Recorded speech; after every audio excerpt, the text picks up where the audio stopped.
good time zone, and a happy birthday to all of those around the world.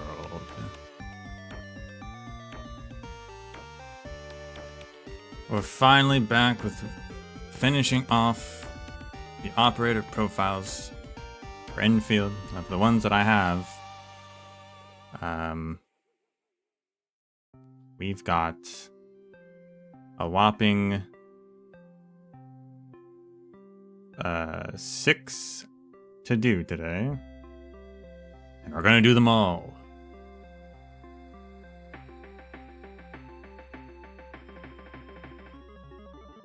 I don't want to forget about any of them, so we're just gonna do them all.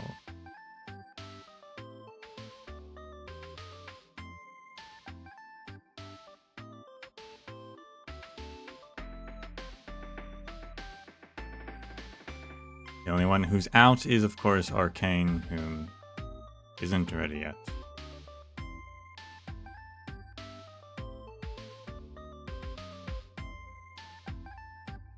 And of course, I don't have Levitain or Mifu.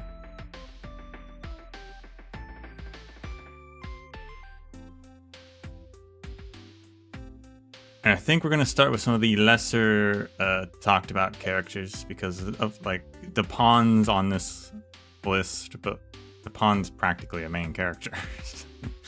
We know a lot about him. I'm not sure his profile will tell us anything new. So we'll start with the characters who we really don't know anything about.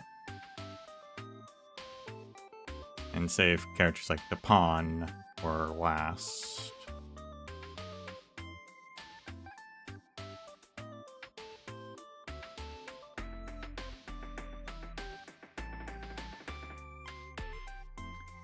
If we somehow get through all of them with time to spare, I guess we'll do some weapons. A couple of weapons. I haven't actually looked at how many I've gotten since last time, but there are at least a couple new weapons to read, like Camille's weapon, Arcane's weapon. Got a couple other random 6 stars at some point. Maybe a 5-star or 2.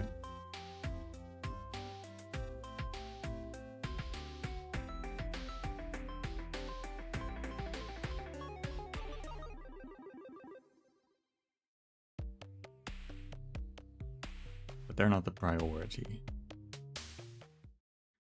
Whabam! So without further ado... Oh, should we try to pull for Lena real quick?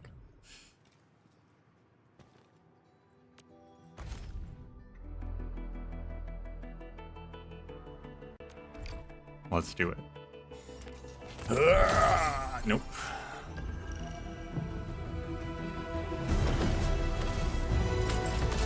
Womp womp.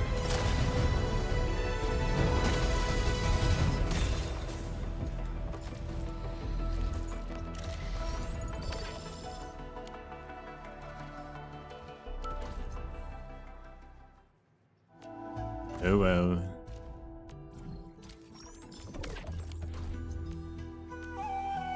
Be a fairy and win. Move as a razor's edge. Yinglong wins by momentum. Yeah, so today we have the pawn, Zhuang, Snowshine, Xaihi, Ember, and Camille.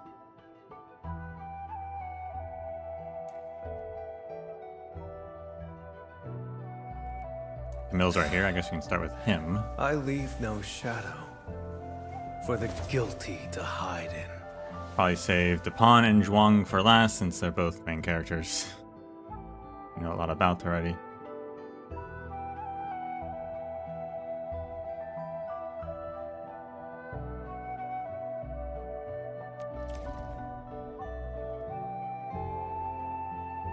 Camille. Seshka, Sarkaz, Expertise, Situational Analysis, Keeper's Insight. He is skilled at revealing things, no matter how meticulously they have been hidden. Expertise 2, Agility. Chemosensitive Tracker. No being living in blood could ever escape him. Technically, his brother has escaped him every time, actually. Hobbies, creative, witchcraft jigsaw. It started with a curious study of Sarkazian witchcraft, but now he enjoys the cycle of breaking everything apart and putting the pieces back together. That's cute. Hobbies, gear collection, display racks, and lots of them. They are his only requirement for a safe house. This way he can carefully categorize and arrange various equipment by brand and function. Interesting.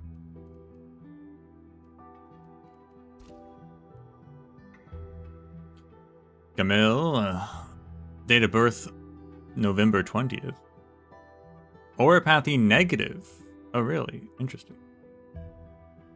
You don't get a lot of oropathy negative sarcasm. Physiological strength, excellent. Combat skill, standard. Tactical acumen, standard. Originium arts, outstanding.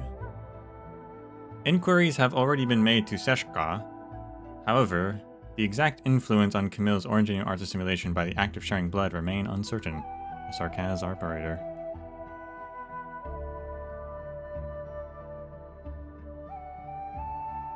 Camille Arno, Seshka's Agashmanakanaz, Keeper of Wisdom, sought a partnership with Endfield Industries in a personal capacity following a recommendation from the administrator. He currently holds a position within the Tech Specialist Division. Operator Camille's parents are members of the Joint Science Expedition from Terra. He himself was born and raised in Seshka. However, due to the requirements of his job and his past experiences, Camille has lived outside the floating city for many years. So his parents are actually just directly from Terra, so he's technically a first generation Telosian.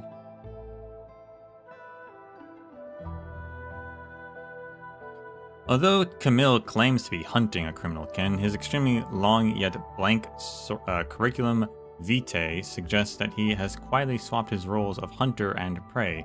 The entire corpus of his social relations, personal background, or his life, if we were to adopt a broader definition, has been completely destroyed across a period of several decades.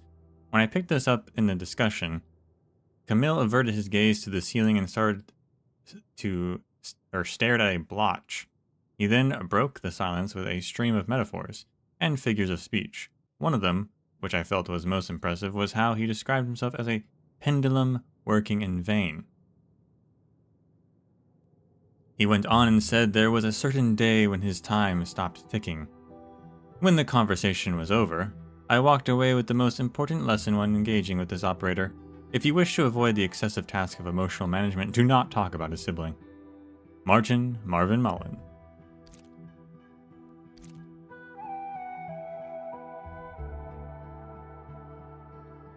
File 1. The Tourist's Guide to Talos 2, Seshka, Issue 3. Seshka opening day is here. What should a wise tourist do? Visit Witching Hour's flagship store, buy yourself a limited edition of something not offered on the shelves of TGC shops, sip on something nice at the Glass House bar, look for secret witchcrafter ateliers in the dark alleyways. There are just so many things to do in the floating city. Our latest guide gives you a secret and nuanced choice. Book a visit to a safe house of an Agashmakanaz, or Keeper of Wisdom. Can you do that? Doesn't that defeat the purpose of a safe house? I used to treat these keepers as a mysterious group of dangerous and merciless individuals who work in the shadows. I believe many readers share my view. The organizers of recent open days might be interested in changing this stereotype, since they added more keeper-related activities to the agenda to help us learn about their long-term contributions and good work. My guide was a retired keeper, a kind and patient Goliath. She was nothing like the cold and merciless Agashmakanaz I had in mind. She told me that after Jakob Mason betrayed Seshka, the city experienced a crisis of trust, even though the event was also devastated Sarkaz communities of Talos too. To prevent such things from happening again, leaders of Seshka gathered the very best and established the office of the Agashmakanaz. This focus is to handle malicious crimes perpetrated by or targeting the Sarkaz. We spent the next hour happily walking past evidence walls, filing cabinets, and showcases of various specialized witchcraft equipment. The convo we shared taught me a few secrets. The biggest challenge that any keeper could face would be the crimes committed by a fellow kindred. Generally speaking, the other races would balk at putting a relative of the suspect on the case, but the Sarkas took the opposite approach. Many of their tribes are blessed with long life and mastery of a wide selection of Orangenium arts. Hence, a kindred bound by blood also happens to be the perfect counter to a Sarkas criminal. This is why many of the Agashmakanaz suffer emotionally. Some doubt our ability to remain just and fair, but none of us have yet to abandon principle for a kindred, the keeper said. Were you ever forced to cross blades with your own family? I could not help but ask. There was a moment when I thought her emotions might crack, but she raised her gaze to only the skylight of the safe house. There was a brief silence before she sorted out her feelings and reverted to her normal self. I used a hand cannon. It was his. Through the skylight, I could see the last rays of dusk reflecting off the clouds. The fireworks erupted, elaborate works of witchcraft woven by the crafters. Seshka has enjoyed another day of peace. It is interesting that they purposefully actually assign relatives. Document Valley 4 monitoring feed. Orangenium byproduct processing center. Entrance clear. Images. Infield operators observed no strange sightings. Worker dorms southeast. Whoosh their crewmates going about their daily activities. No strange sightings. The hub base. Camille Arno identified. Camera zooms in for better tracking. Aubrey Quarry. Signal loss. Suspected damage to the camera affixed to the landbreaker. Said entity has been attacked and eliminated by the enemy.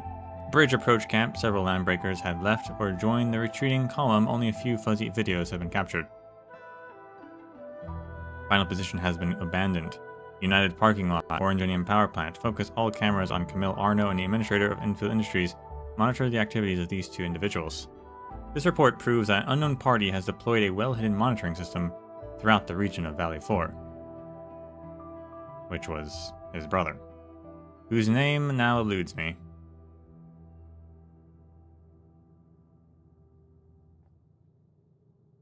Nobody could have imagined that the administrator returned from this trip with several thousand hours worth of video recordings.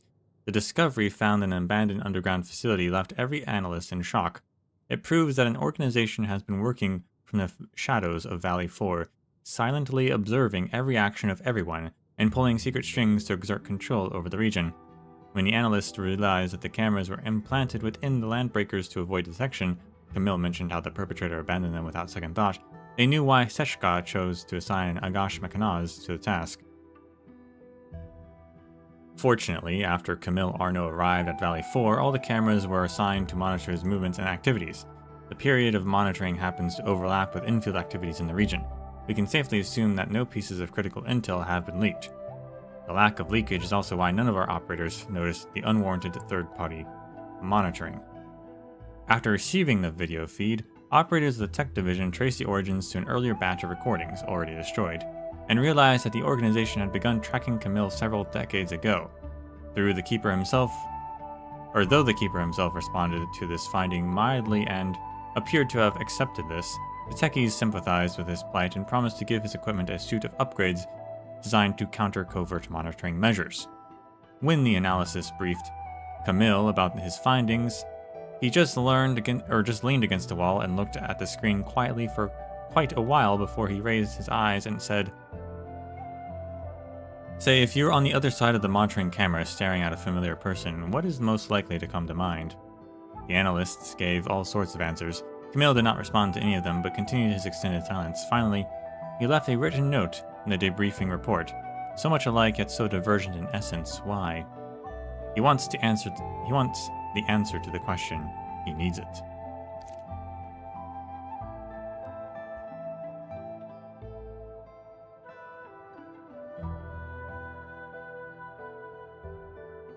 File 3. Camille always thought his emotions were well hidden away.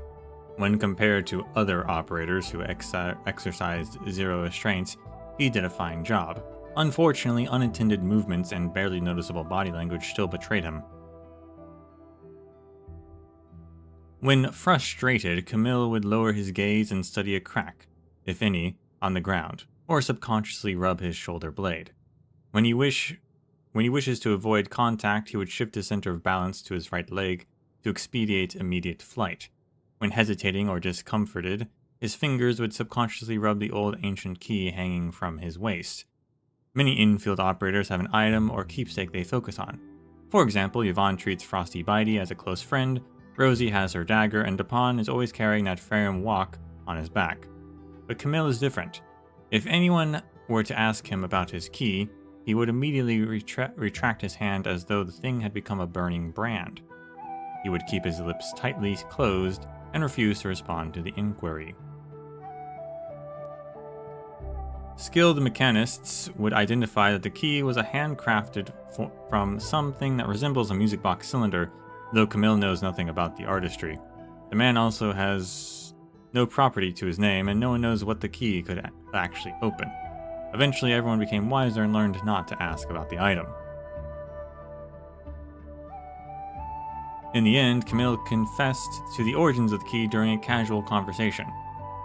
It was a present personally crafted by his younger brother, the very same who broke all ties with him. It was part of their home at Seshka, which Camille later sold after an accident and no longer returned to. The key was merely ornamental, and his habit of touching the key was rooted in a longing and perhaps a dash of inexplicable ennui. After saying these words, Camille placed the key in one of his pockets.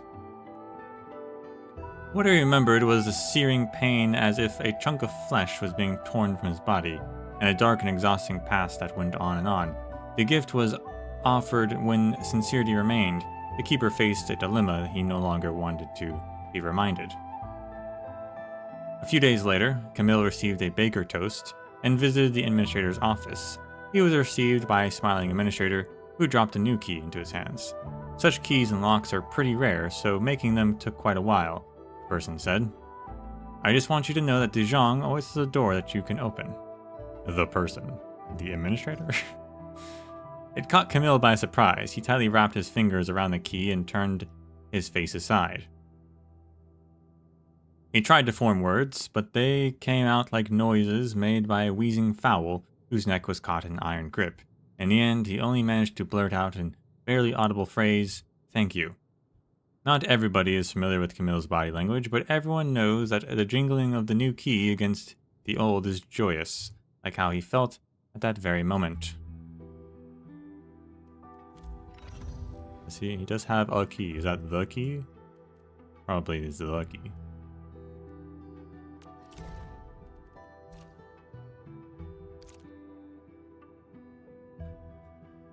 A torn manuscript. The first mirror witnessed by a babe is usually the eyes of its mother. A mother would gaze at you and softly whisper these words, "Welcome to this world." You opened your eyes to look right back at her, with a focus shared by a navigator attempting to cross an ocean.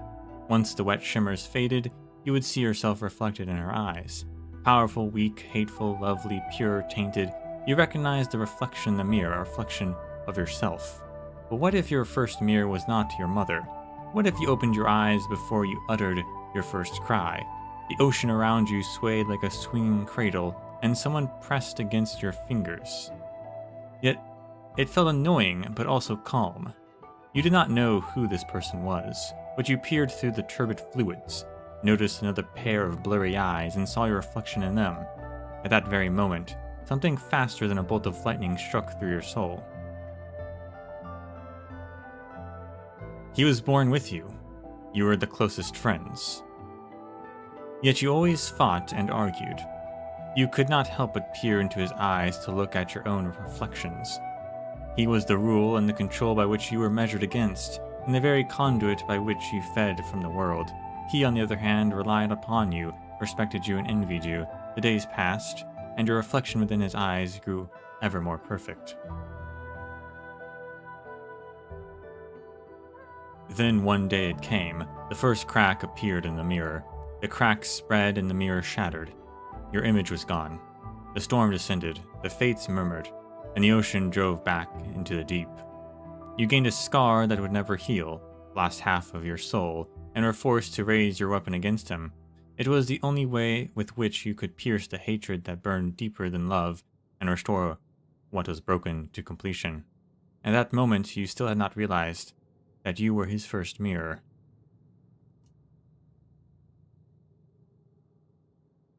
Who wrote that, though? Is that a self-reflection, or someone else write that? A fated news cutting. Landbreakers raid town. Seshka planning to create an anti-witchcraft organization. The floating city traitor and deserter, Jakob Mason, and the Landbreaker raiders he led have recently become a major security threat to the Civilization Band. Jakob's forces have occupied and transformed an Oranginium farm into their base of operations, sending out raider groups to spread more Oranginium and raid. Just 2 nights prior, a town at the band fringes was attacked by raiders led by a vampire serving as Jakob's lieutenant. The town, situated at an area not yet claimed by Telosian factions, was poorly defended. However, another vampire who hailed from Seshka played a pivotal role in thwarting the raid. Armed with knowledge of Sarkazian witchcraft, the vampire defender sabotaged the raiders' military hardware and ran his weapon through the chest of the raid leader, forcing the latter to call for a retreat. Currently, the raid leader has gone into hiding and Seshka is maintaining constant vigilance to track him down. Seshka regarded Jakob's betrayal as its responsibility. The latest news revealed that the leadership of the floating city is planning to create an organization dedicated to fighting crimes involving Sarkazian witchcraft and apprehending the traitors.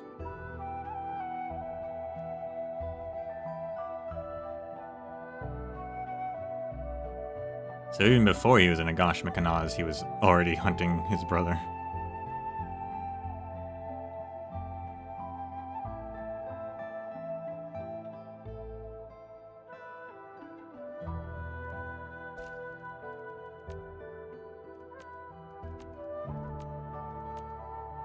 The vertical space on Zhuang is vast.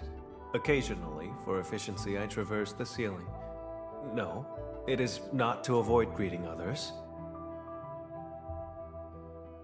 I can hear the currents flowing through the cables of Zhuang. Whenever engineering adjusts ship parameters, the electrical hums change, and I must readjust. They do irk me, but I bear no resentment. They prove that people are striving to keep the ship steadily on course. I am fond of puzzles. There is a certain satisfaction in gathering scattered fragments and restoring them to a whole. Furthermore, it is a pastime that requires only one person. Guy likes puzzles. I do not expect Seshka to send Operator Last Right to Enfield. You enjoy a sincere partnership, one that proves the solidarity of the two organizations and the alignment of our visions. As in the old days, nothing has changed. 2 wings in the sky, yet 2 different homes. Seshka's tranquility sprung out of our kindred, but Zhuang, perhaps the presence of a particular individual exerts the same assuring effect. Few understand their own hearts, yet everyone aboard Zhuang moved toward a clear goal. For long I have sought the reason, and I found it in you, Edmund.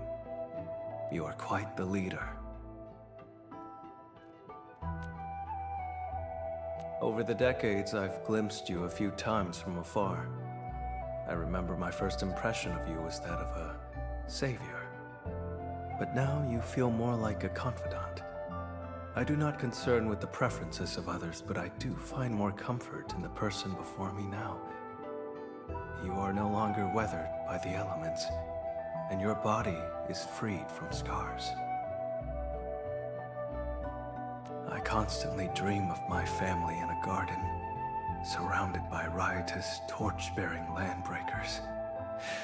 And no matter how I run, I would remain stuck in place and could never get close. During the worst of my days, the dreams happened every night. But after arriving at Enfield, the nightmares have started to fade.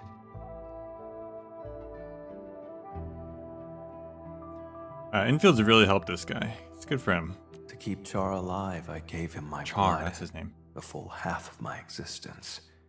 Thus, I am his brother, as well as his sire. The greatest fear of a vampire is the corruption and sullying of our blood. He used mine to injure others, and so I must stop such foolishness. I have to do it. Long ago, I used to wish memory could be bled away to free myself from the aching pain. But after meeting you, I realized it was these untouchable, unforgettable, and unretractable elements that have shaped who I am today. So, Enman, I shall help you recover what you've lost. Neat. I sacrifice half my lifeblood, and so I am left with but a single wing. The missing other throbs with constant pain, as though my blood thirsts for what I lost. Yet, the new memories we've created together are filling that void. Maybe in time, the pain of that scar will trouble me no more. Gosh, we really helped him, huh?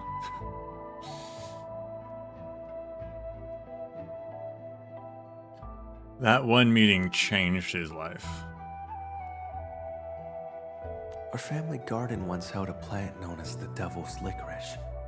Mother told us that the Sarkaz carried this thread of memory from Terra. It is a sign for our hope to coexist with this planet.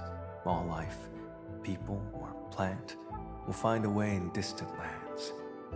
Of course, my younger self mainly used it as an ingredient for witchcraft sweets. The flavor is unusual, but not in a bad way. I had to check. Devil's Licorice is mentioned in Arknights. It's actually an ingredient in Reclamation algorithm. A plant with sweet juices named because its use as a seasoning was pioneered by the Sarkaz.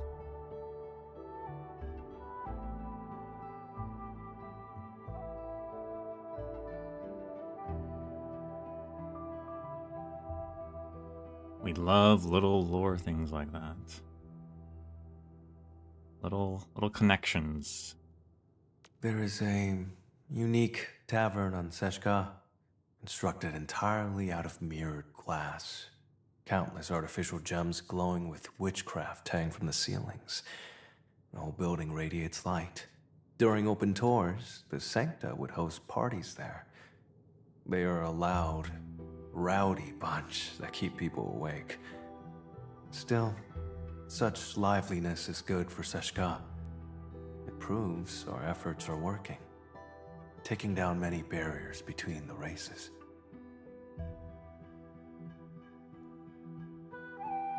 So Sancta like to visit Seshka?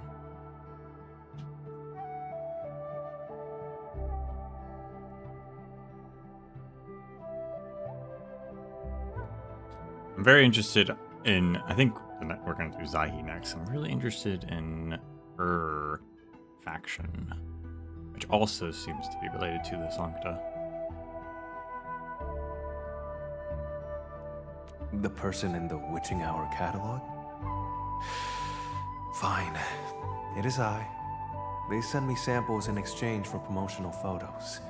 Years ago, I wandered into a witchcraft shop, and the counter clerk treated me like a rare specimen. I was held physically, so as to sign a contract on the spot. I do feel awkward if acquaintances see the picture, but the samples are rare. Edmund, may I ask where you might be going with that booklet? Camille's secretly a model? I see it. I would constantly lose my house keys as a child. It led to a fight with Char, and I accidentally broke his music box. After I apologized, he used its core component and made me a new key. He told me it was a charm that would always lead me back home. Now that my family is gone and our Seshka estate sold, it no longer opens any doors, nor holds any meaning.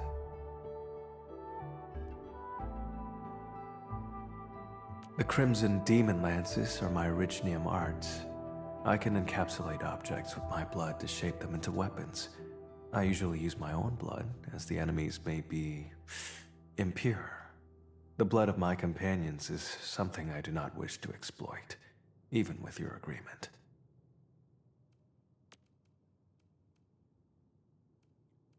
100 years ago, no one would have imagined that today, the sight of the Circassian city floating in the skies would stir not irritation, but a longing to visit and witness its witchcraft tricks.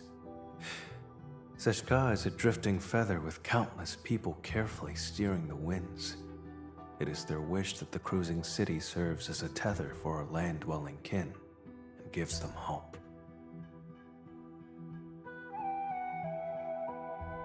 Jakob, the warlord of the wilds. Yes, I saw him in person. Very few would mention his name nowadays. Personal hatred aside, I do not agree with his plan to shatter the civilization band. Yet, I cannot deny his skills and extraordinary leadership. If Jakob Meissen did not fall, his landbreakers might succeed in carving a bloody piece out of Talos too.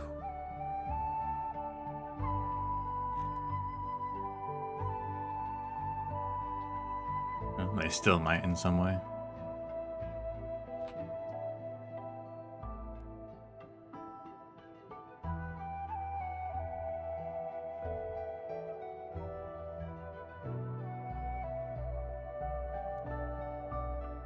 I am nothing like Char, but there were brief mental lapses when I saw his face in the mirror. I tried to mimic his nonchalant, cynical smirk, yet I still failed to understand his reasoning. How could he ignore the blood feud and join the bandits who killed our parents? The riddle gnaws at me, and I thirst for the truth.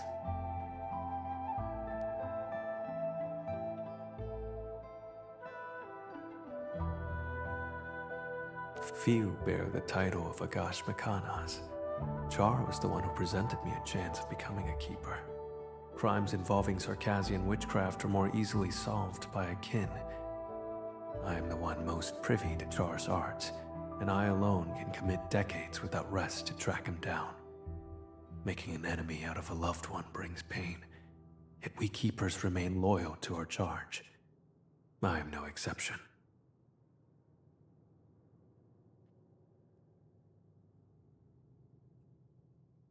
How often do keepers actually have to deal with their family? Or are they recruited to, as a keeper, when a family member specifically needs to be dealt with?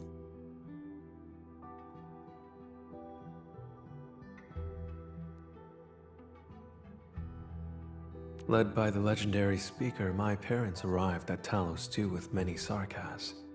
They were the first members of Seshka and built the Lifebone. The warlord of the wilds killed them. I remember Mother being a gentle soul, committed to fostering peace between the races. But Char claims he saw a different side of her that I do not know.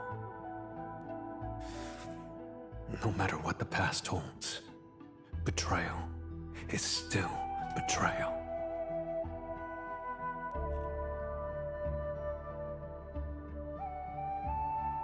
Arrived with the speaker.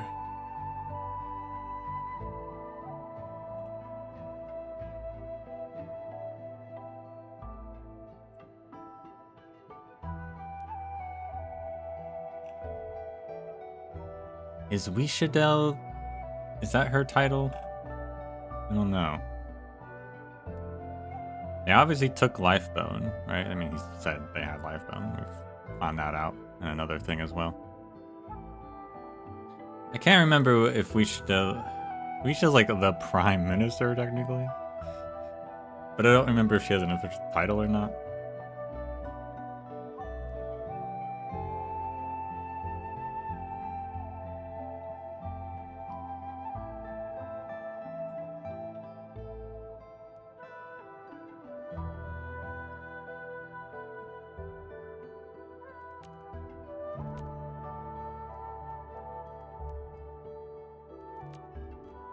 Orleans.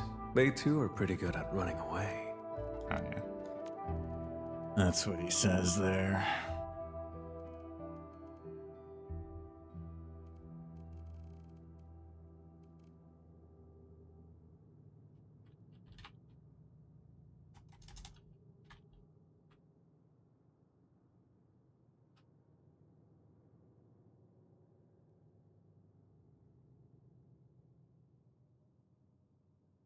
Okay, the wiki does say occupation, Speaker of the Kazdelian Provisional Government. So it could be her. She might have led everyone to Talos then.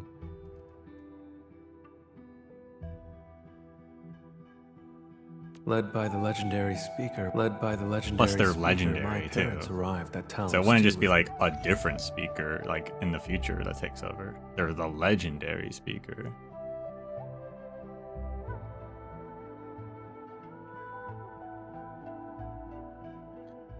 We should would definitely be a legendary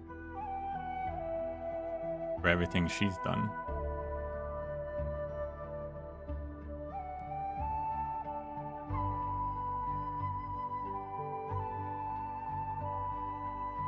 I'm gonna say that's the case until proven otherwise. It makes sense with Lifebone as well, being there.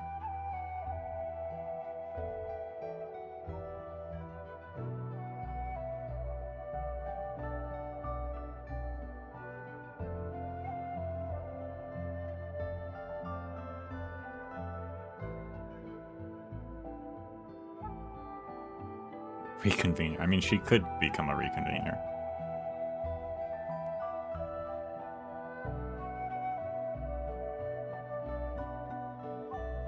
She wasn't then, though.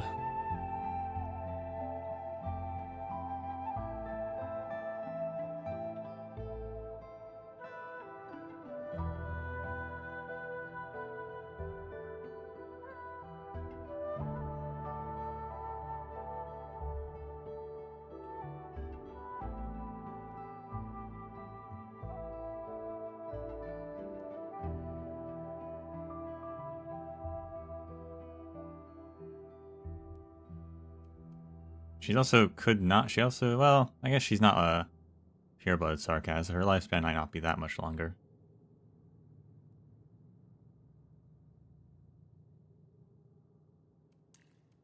But she could just be still around. Speaking of Sarkaz. Contemplation, computation, utterance, abandonment. Xaihi's Cabal of Tranquility, which has barely ever been talked about. Very curious about what's going on here and its relation to, I think, Laterano. Hopefully we'll get something from this. It's also a chance we get nothing.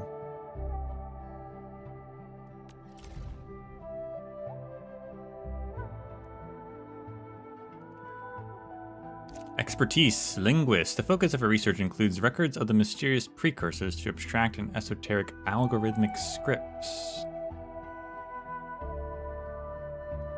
Expertise, information technology data exchange. Skilled in discourse with all manners of smart and non-smart devices and machines, ranging from access security interfaces to toasters.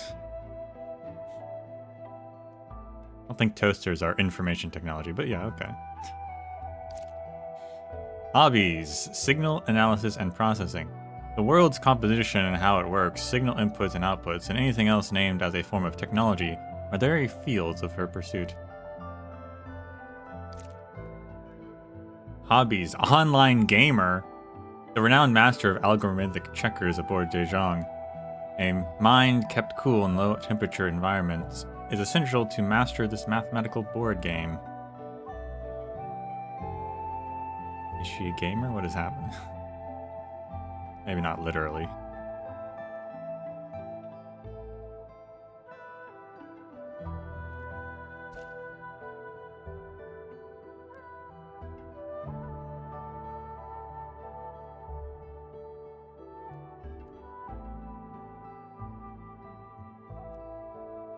Actually, before we continue, real quick, I want to just...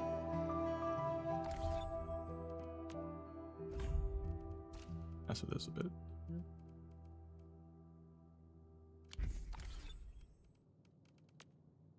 Consider me a blade at your command. Point me at where you need me, and I... Contemplation. Alright. Cabal of Tranquility, date of birth, May 16th. Sarkaz, Oropathy positive.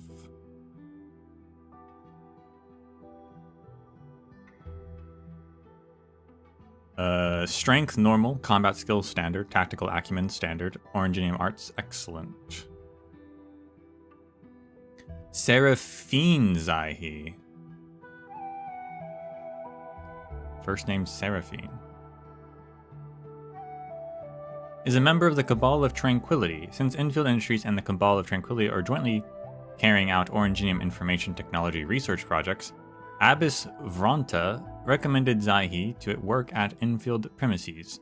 Xaihi is currently building the Zhuang proto-rig network and performing various data engineering tasks such as system integration. Xaihi seems to be extremely interested in my mechanical construction and sentience module. During our conversation, she repeatedly inquired how my linguistics converter transforms sentience logic signals into digital code interpretable as audio wave outputs by my voice generator.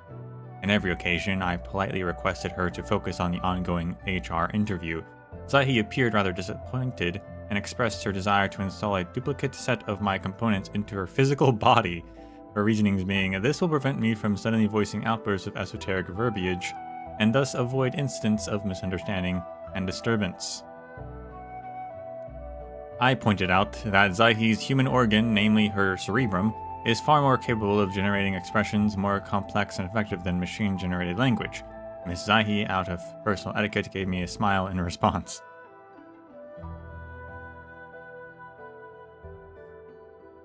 Besides this minor incident, the general profile of Xaihi matches an individual capable of living together with mechanical constructs.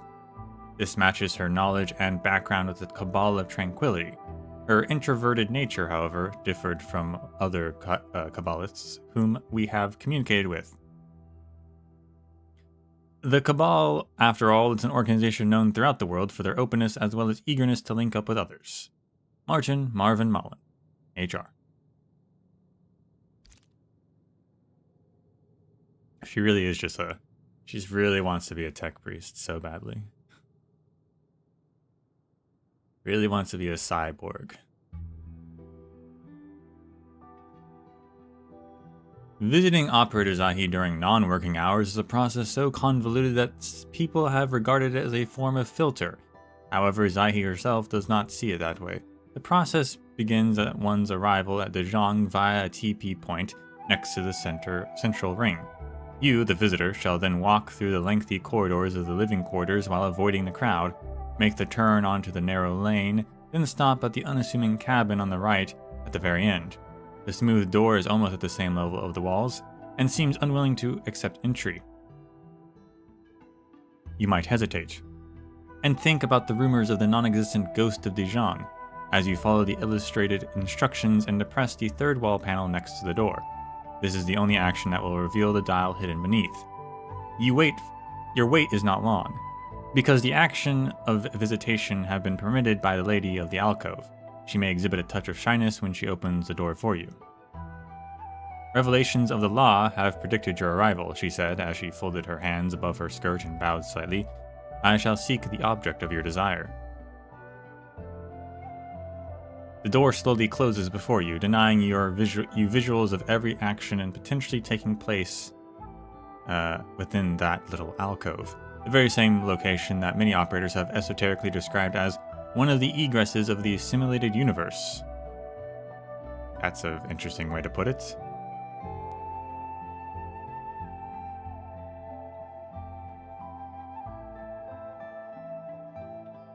The noise and clamor of the Zhuang is only a dozen yards away. You suddenly notice the peculiar tranquility within a narrow corridor. A Across immeasurable stretches of time, you, the visitor, is prevented from committing to the flow of verbal exchange. Instead, the collision of stars echo within your ears as teachings and gospels of eons flood your mind. All point toward the nebulous path that yearns to make itself known. The door then opens. The gentle Sarkaz girl named Seraphina Xaihi shows herself again. She gives unto you a specialized operational asset that you have applied via the Infield Office Administration System, a brand new handheld terminal. You, the visitor, offer your thanks as you take a quick glance at the alcove interiors. You see a seat showered in the eerie blue of a dozen monitors.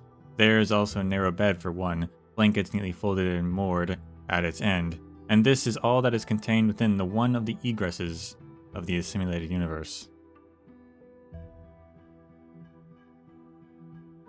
Weird.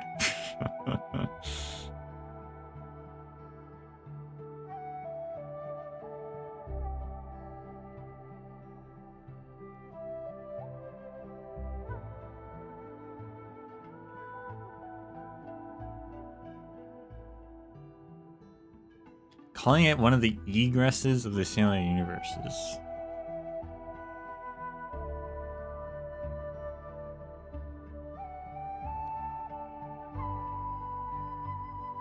So egress is to leave something, right? So it's one of the exits of the assimilated universe, I guess.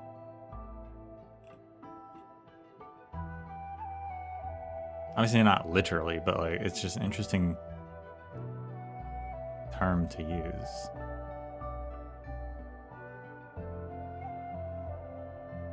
I guess because she is working on all the proto-rig tech and everything.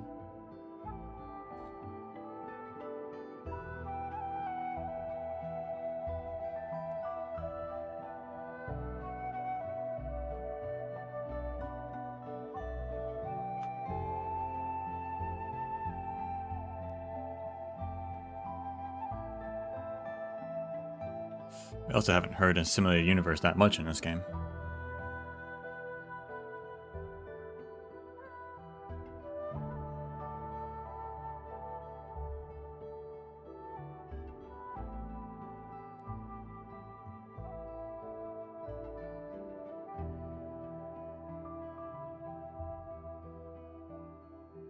And yeah, Revelations of the Law. So the Cabal of Tranquility definitely seems like it's a continuation of Laterano, at least of worship of the law in some way. Although it's super, it's become like a tech cult now.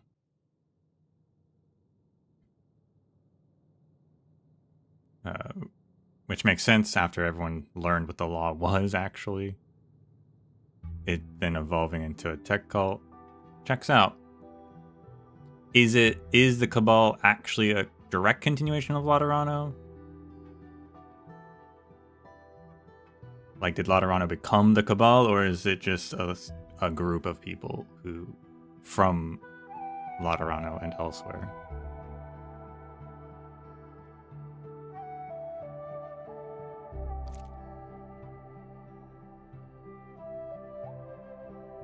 File 2. Xaihi is a calm and reliable operator. She treats her profession with the most zealous of faith and handles her personal beliefs in the most professional manner. 4 years ago, Xaihi came to Enfield Industries as a visiting scholar to support Orangenium technology projects that we jointly pursue with the Cabal of Tranquility.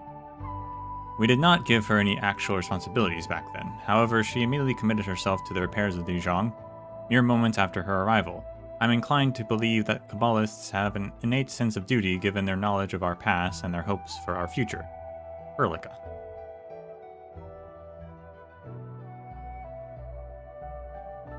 Her way of thinking is completely different from mine, however we get along fine, it's nothing complicated. Sometimes she pointed out details that I never saw. An example? Let me think, I got one. She said, people reside in their respective languages. That line alone got me thinking for an entire day. Arknight. What, did she really say that?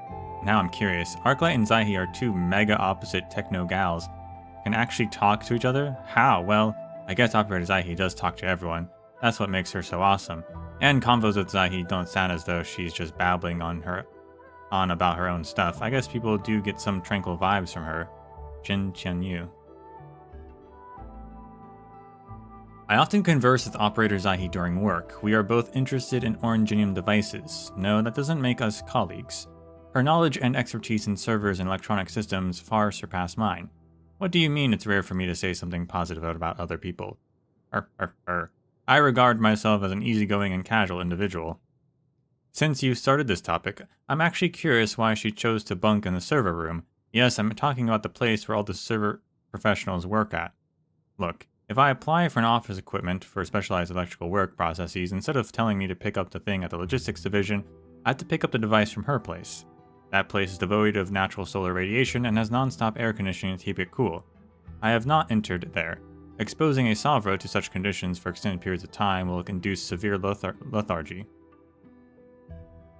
I must say that living in such environments is a strange and unique choice. Perhaps she is trying to maintain a long-lost tradition of asceticism. Hey, don't leave. I'm not done yet. Operator Xaihi also has good taste in gaming. She is one of the very few skillful adversaries I can respect aboard Zhuang. What game you say? Sudoku, of course. There is no other real game but Sudoku. Ontal. Yeah, so she lives in the server. The other file about her room is actually the server room.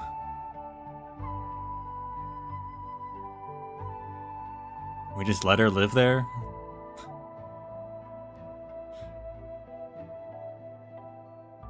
Her hands are cold. She said redemption is cold. I shall live with this fact. Ember. Okay.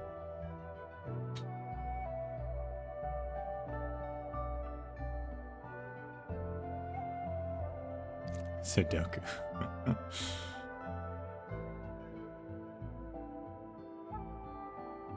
Excerpt from a newspaper cutting. Firstly, let us offer sincere wishes to Master Shatterus, reborn to us. Secondly, let us offer sincere wishes to the law that has blessed and protected us. Finally, let us offer sincere wishes to our fellow faithfuls affected by the Domus collapse. What? First of all, Shatterus sounds like the name of some collapsal enemy.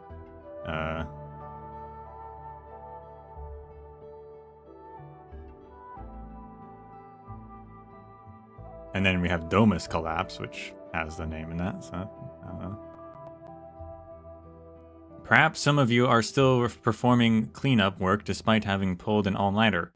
But when you retire to your bed and rest, be aware that you must, in a punctual manner, pay your respects to our Lord afar.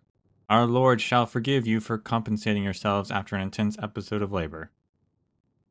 Now, back to the Domus collapse, please. The cause of the incident has been identified, redrawing of the Cathedralis Domus of codes by Sister Seraphine.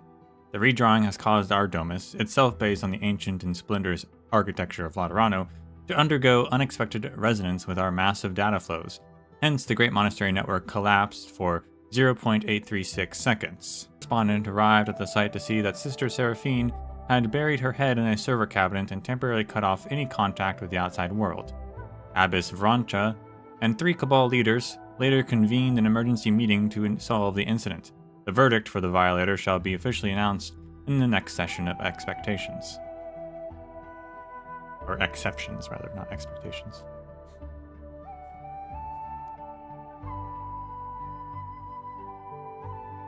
Okay, so the collapse is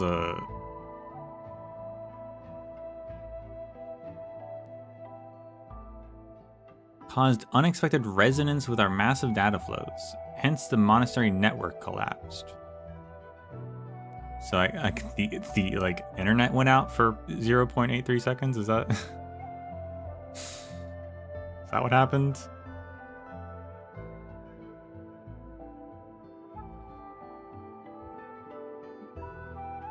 So many people were affected by that.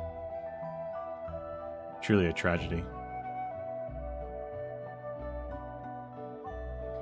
Your faithful correspondent believes that there are 2 sides to every incident. Every massive scale solution offers a minute trial to the future. For example, this incident once again triggered a rather passionate debate if we should, in this generation, continue to provide labor, resources, and constant vigilance to maintain the Domus of Codes, itself a technological marvel. If you wish to share your opinions, please mail them to Box 302 via Confessa Sancta Great Monastery, Finally, the Lord is always within our hearts and minds. Good morning to you all.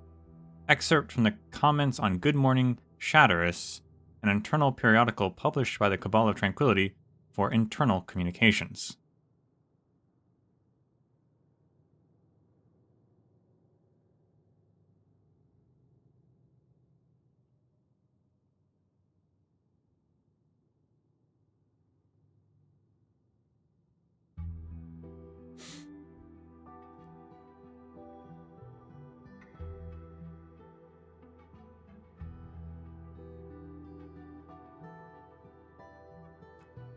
Yeah, they're still as goofy as Laterano.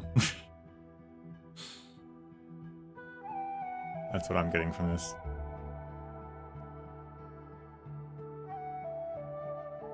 Except now they're math dorks.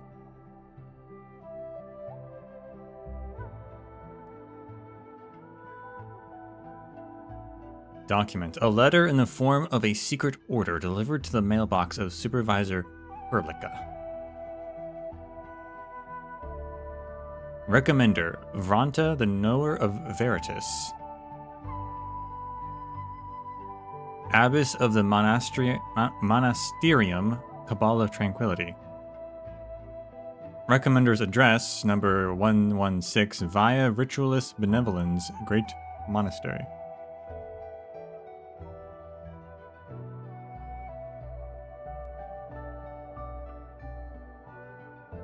To the Honorable Supervisor of Enfield Industries, Miss Perlica, I hereby recommend Sister Seraphine Xaihi as a liaison of our party in the Orangenium Information Technology Project jointly pursued by Enfield Industries and us, the Cabal of Tranquility.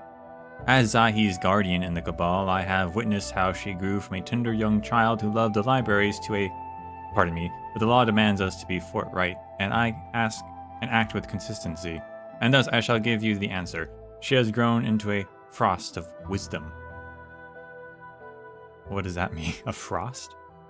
Truth be told, souls that have not gained the enlightenment of the law will be easily lost in the vast amounts of knowledge stored within the Cabal. However, Xaihi has managed, in her own accord, to identify a path within the Great Vault of data. After years of tireless perusal and contemplation within our Vault of Tomes, we opened the door and saw her remade. Intellect did not lead her astray into arrogance, but instilled a sense of sorrow within her eyes. It was then that I realized that she had seen the future we are headed toward. However, this intellect has led to quite an incident on our side, one that is on par with her previous attempt of system optimization. Though I place no blame upon her, she seems to have sunken into such depths of guilt where self-salvation seems impossible. Hence, I humbly request to let Sister Xaihi continue her good works at Enfield Industries. The Cabal is rooted in our past and history, and hence we are not the perfect place for nurturing a future that is too delicate, tender, and far away. Sister Xaihi is better suited for your path. I have absolute faith that she is capable of fulfilling the duties demanded of an Orangenium information technology expert.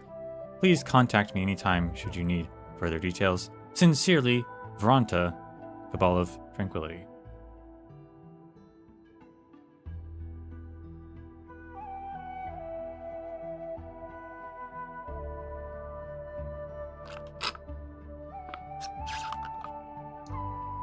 So that, to me... Truth be told, the souls that have not gained the enlightenment of the law will be easily lost in the vast amounts of data stored in the Cabal. To me, that seems like, okay, if you're not a Sancta, like they let non-Sancta join the Cabal, but there's still maybe some, you know, still a bit of a divide between Sancta and non-Sancta. Where the Sancta are still the enlightened ones.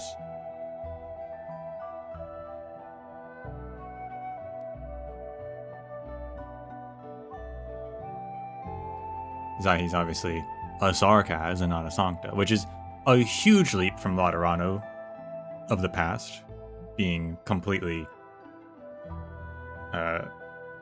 xenophobic towards Sarkaz, to now they can join, but I mean they're still not like, you know, they're still not enlightened.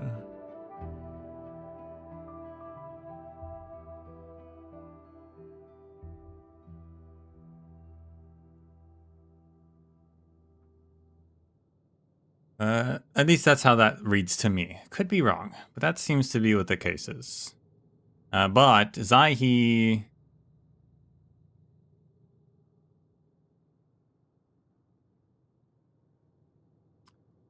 Like... I don't know how literal this description is. She said that the law demands us to be forthright, but I'm not sure how forthright this description actually is. It might be a bit... like purple prose, but after years of tireless perusal and contemplation within our vault, we opened the door and saw her remade.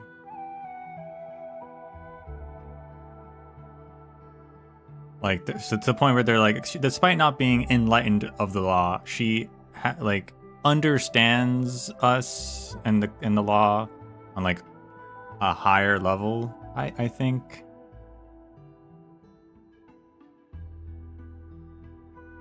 But she has constant problems, and so they're like, maybe she should go work over there.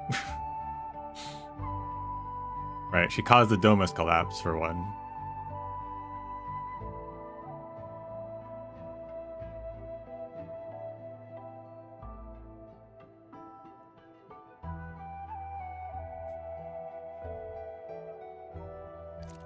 That's how it reads to me. A prayer slip kept within a book. O merciful Lord, I praise thee. Grant language unto me, but lead me not into voicing it with vulgar words. Grant intellect unto me, but lead me not into employing it for blasphemy. Grant benevolence unto me, but lead me not into abusing it with arrogance. Grant vision unto me, but lead me not into corrupting it with base and common images. Grant friendship unto me, but lead me not into terminating it with violence. Grant eternal curiosity unto me, but lead me not onto wasting it with ignorance. Note, after verification, prayers of every Kabbalist are based on their most truthful desires. The Cabal of Tranquility encourages their members to compose their own prayers. Followers of the Lord have their own belief and will about the Lord, and that is how they define their faith. That's kind of cool.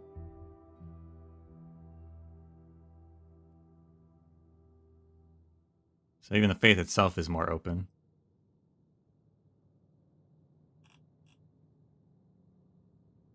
Excerpt from a diary. 4 years have passed since I boarded this vessel. The task of repair is progressing slowly, but with efficacy. Although the undertaking has become relatively uneventful, I have gradually found my way to return to my inner calm. This is the place where I can work in a dark and cold cabin. The rhythms of machines offer me incredible comfort. This is where I need not worry whether my actions would bring trouble to the others. Of course, this is also where I can share fragmented conversations with residues.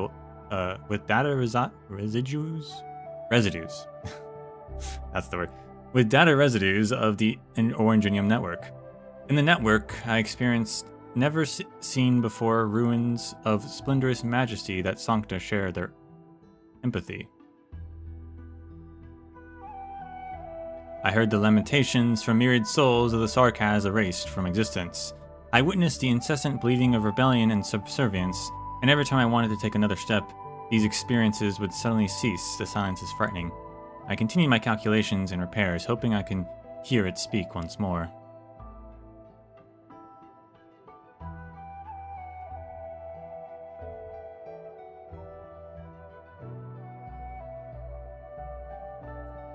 Does she actually, is that what they mean by the egress as well of the simulated universe? Does she actually go into a simulated universe to, at least on some, like,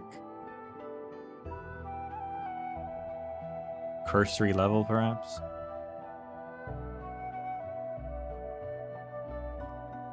Something I feared even more has happened. I realized that the Orangenium has been polluted, damaged, and obliterated. It seems intertwined with what I perused in the various tomes of the Cabal. But why is this the case? What does Orangenium mean with regards to the codes of civilization that we are deciphering? And what is the entity capable of polluting, damaging, and even obliterating the Orangenium? Perhaps that is why Abbess Mumu sent me here. Abbess Mumu? No, that can't. It's gotta be a different Mumu. That doesn't make any sense.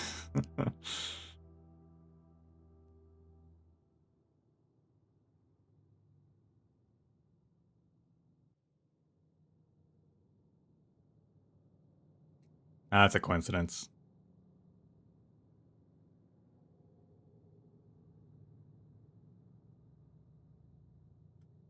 Also, I thought Vranta sent her. So unless her name is Vranta Mumu or Mumu Vranta or something.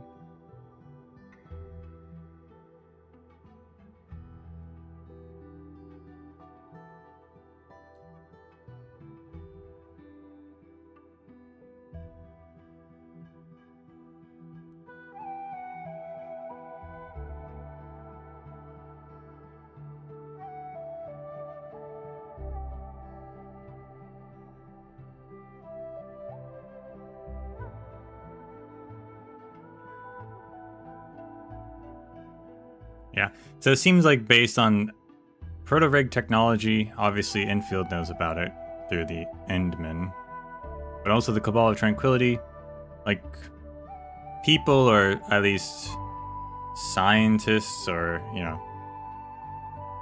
the assimilated universe is known about. The Orangenium is understood on that level now, and I guess the Cabal or Xaihi can like visit it or look into it or project themselves into it.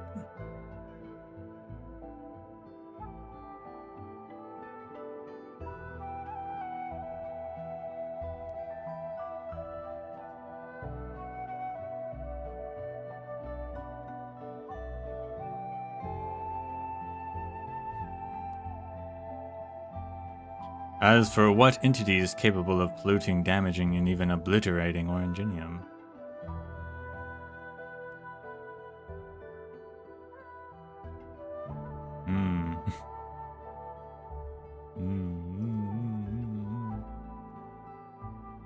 Man, I get bots on YouTube now? That's new.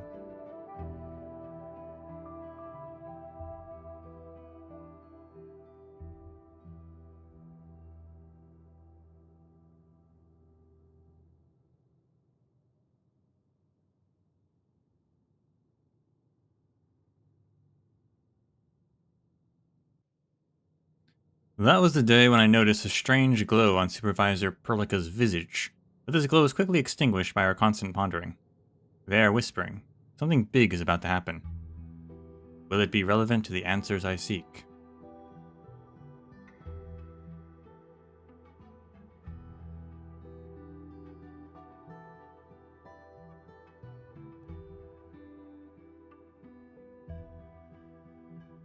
Black hair, black mask, and black shadow. Operator Chen Qianyu introduced the administrator to me, the one who had been hibernating in the medical bay, and for an instant I seemed to achieve a form of empathy. A cacophony, an impulse of joy, laughter, and tears exploded within me. I could not restrain the shaking of my material form. This entity is the answer, but I have not prepared my questions.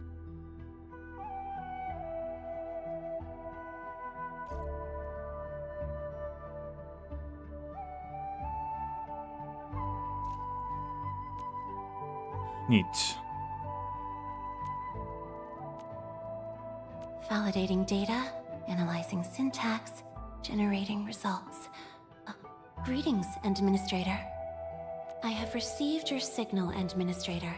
I am in the process of interpreting its meaning. Please wait.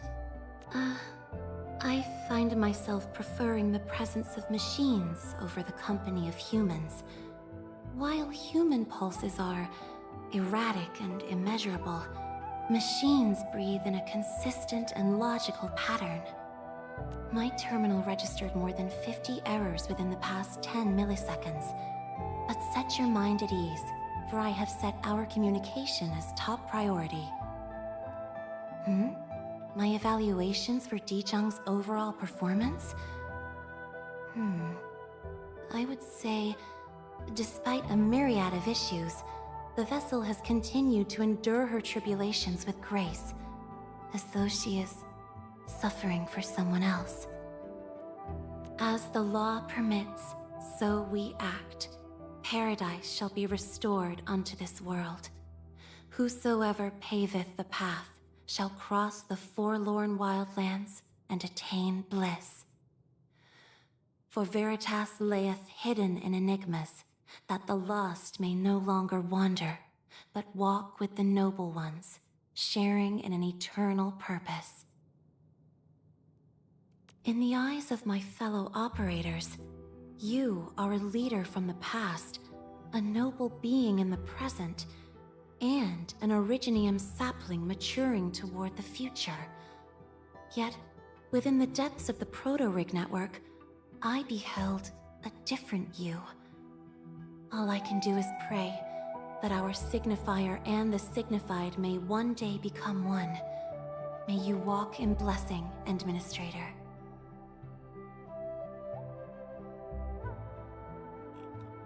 Interesting.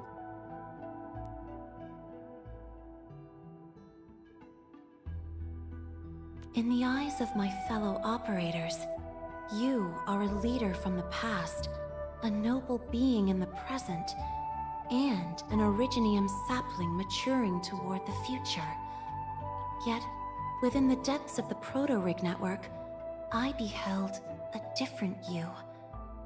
All I can do is pray that our signifier and the signified may one day become one. May you walk in blessing, Administrator.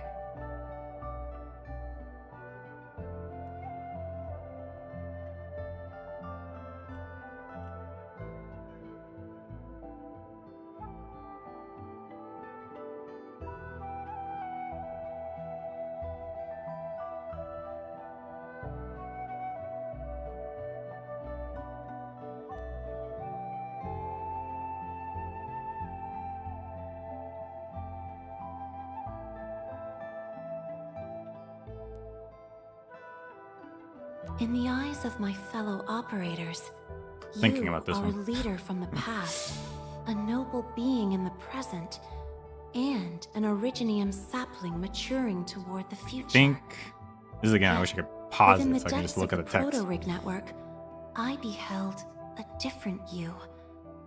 All I can do is pray that our signifier and the signified may one day become one. May you walk in blessing, Administrator. I think she's saying that I pray that one day the person you are and the person that you represent, so the become one. So the thing, In the eyes the of my version fellow she operators, found in the depths of the you Proto-Rig, are a leader from the past, a noble and then being also in the present, who the Inman is and an Originium sapling maturing toward the future. in, Yet, within the I depths guess, of the reality Proto-Rig network, I beheld can become a one person. different you. All I can do is pray that our signifier and the signified may one day become one. May you walk in blessing, Administrator.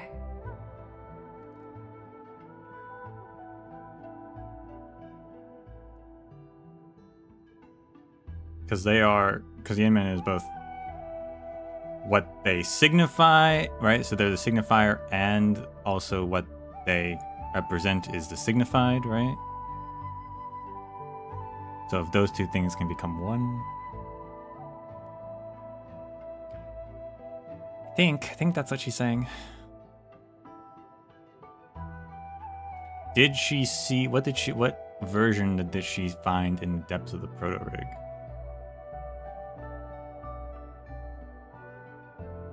Like, how far back are we going? Could be a new version. It could be a version from whenever it was created. It could be a Doctor version. It could be an Oracle version.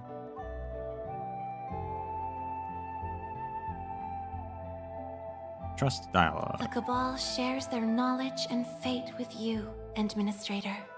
All my suggestions prove practical and useful? No, I do not follow the path of pragmatism. The Abbess cautioned us that, here on Talos 2, we must make our faith yield more tangible and practical results. The abundance of Laterano is a distant memory here.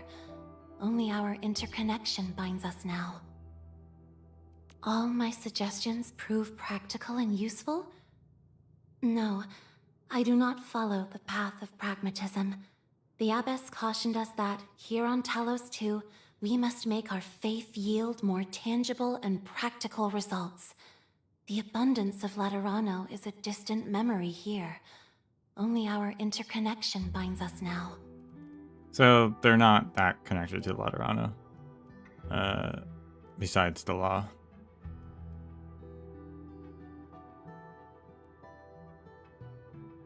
After all this time together, I feel I've grown closer to the Administrator. Now seems an appropriate time to show warmth, trust, and goodwill. The Administrator is coming this way. Quickly, Xaihi, execute a gesture of friendliness. Administrator, would you like to join me for morning prayer? Please pardon me, Administrator. Before I make inevitable contact with you, potential static buildup must be first discharged from my fingers. Oh? Do you not fear such things? But these tiny miscreants would secretly cling to one's hands and sting you when you least expect it. Ow! Like this. For years within the Cathedralis, I immersed myself in study, never pondering how the fruits of our good work could enlighten Talos too.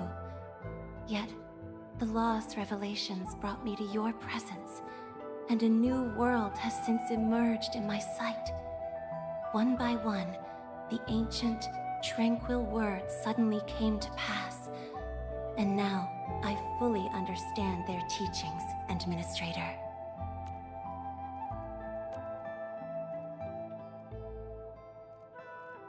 Administrator, we Sessionites interpret the law by viewing language as a symbol. By continuously shattering old symbol combinations to create new ones, we draw ever closer to the domain of eternity. This behavior mirrors that of the Shatterus, the entity enshrined behind the sacred statue of the Cathedralis. The entity? The entity? I don't like entities, Xaihi. What entity does the Cabal have?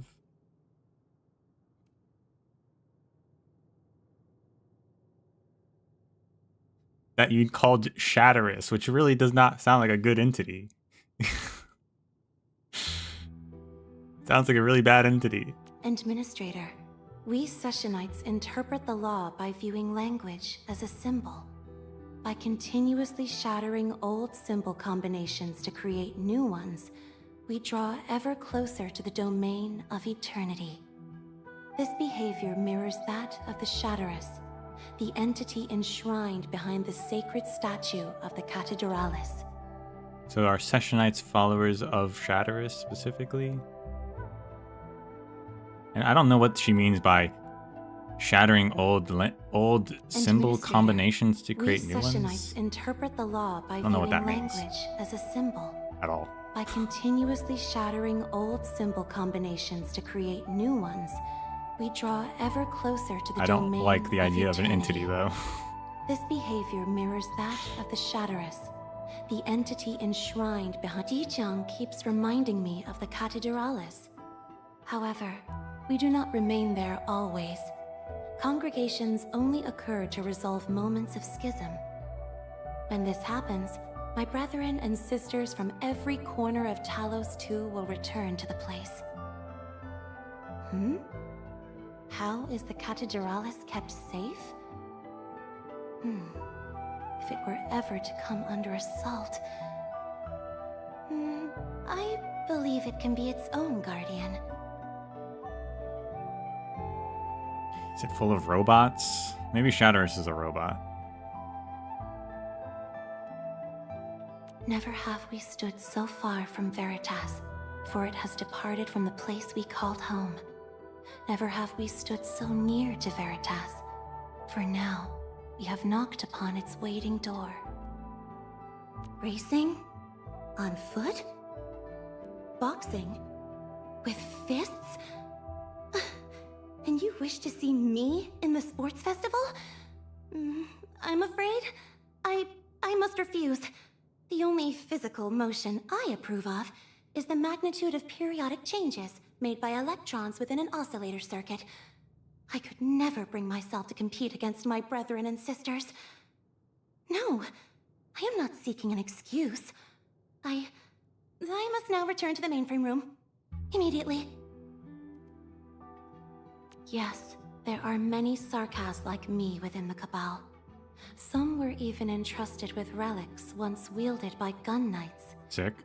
Indeed, I have studied the scriptures of the Cabal. I know that, back on Terra, the Sarkas were in fierce conflict with many other races. However, when the First Angloid War ended, an unprecedented miracle of unity descended upon us. Every soul embraced their brethren and sisters, and every pair of lips sang in the same tongue.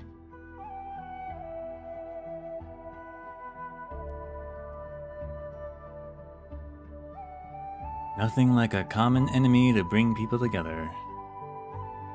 Speaking of Agaloy. The relationship between the law and the Angloid overrunning Talos II is one of the primary subjects the Cabal seeks to interpret. That's what I'm saying. Why does the Agalo have halos? Okay. I'm glad someone's talking about it. The Cabal is looking into that.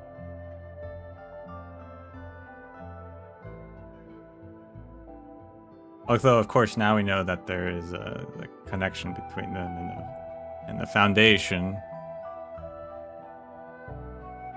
And if the Foundation are precursors, well, the precursors like their halos, so.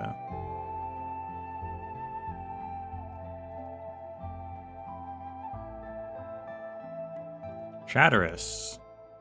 There is an Angelos reminiscent of the Tri-Angelos, nestled behind the sacred statue in the Cathedralis.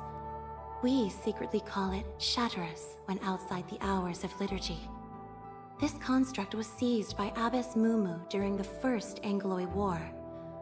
The Abbess encourages us to observe Shatterus and reflect, for the law's teachings might be found in the enemy. Shatterus presents both a near-accurate approximation and a formed conclusion, yet to be interpreted. Shatterus is an Agaloy. Interesting. Okay. I'm less worried now. The three branches. The Cabal now consists of three branches: the Sessionites, the Veritarites, and the Resurgenites. I myself belong to the Sessionites. We believe that computation and linguistic analysis form the avenue to bliss. The Resurgenites, scattered across Talos II, are armed zealots eager to delve into the ruins of the ancient civilization. The Veritarites concern themselves above all with matters of heart and soul. They study sculptures, create handwritten copies, and guide lost souls home. So you got the techies, the artists, and the zealots. Who are resurgents because I guess they're resurging. They want to resurge the precursors, perhaps? Or at least precursor tech or something. Oraline, another language whispered by Talos II.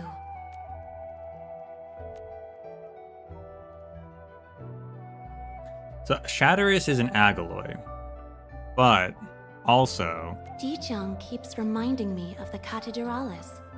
Administrator, we Sessionites interpret the law by viewing language as a symbol. Old destroy symbol combinations to create new ones, symbol combinations to create which mirror new Shatterus. We draw ever closer to the domain of eternity. This behavior mirrors that of the Shatterus, which to me also sounds a lot kind of like it. Behind the sacred statue collapses. Of the Cathedralis. Like, I don't know fully what she means by shattering old symbols to create new ones, but it does sound kind of like a collapsal thing, or collapsals just destroy information and change, and are known to change and disrupt language.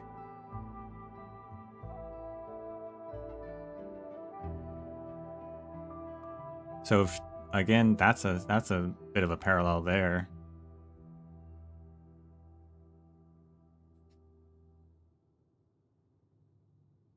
don't know.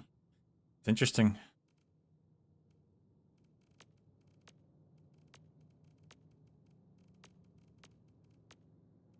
Although usually the parallel is more of collapsals and the blight more than the alloy, but that specifically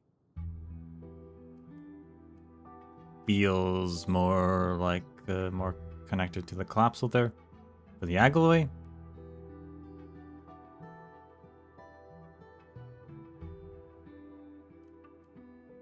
I don't know. Shatters. Intriguing.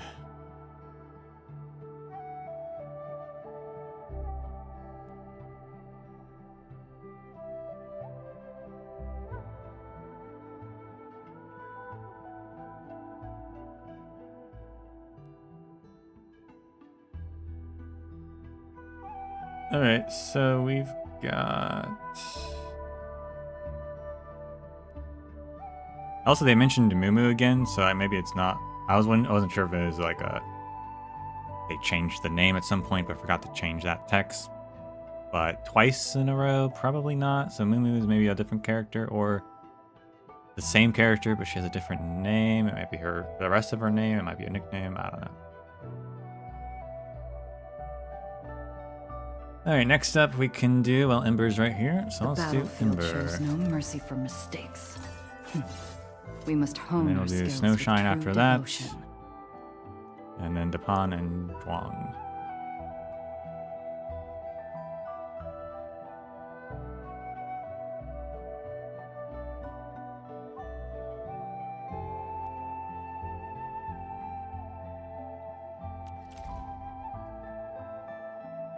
Ember, Order Steel Oath. Sancta.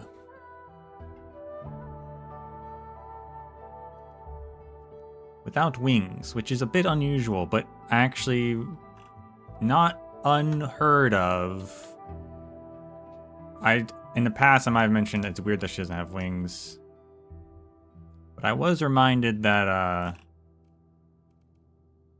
Arknights doesn't have wings in his art.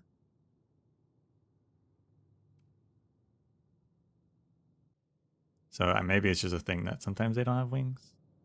Although Arknights' outfit has wings, so maybe that's just old art that because his outfit has wings. Or maybe they can grow wings later. I don't know. She doesn't have wings though, for one reason or another. Also, her halo is vertical instead of horizontal. Who knows?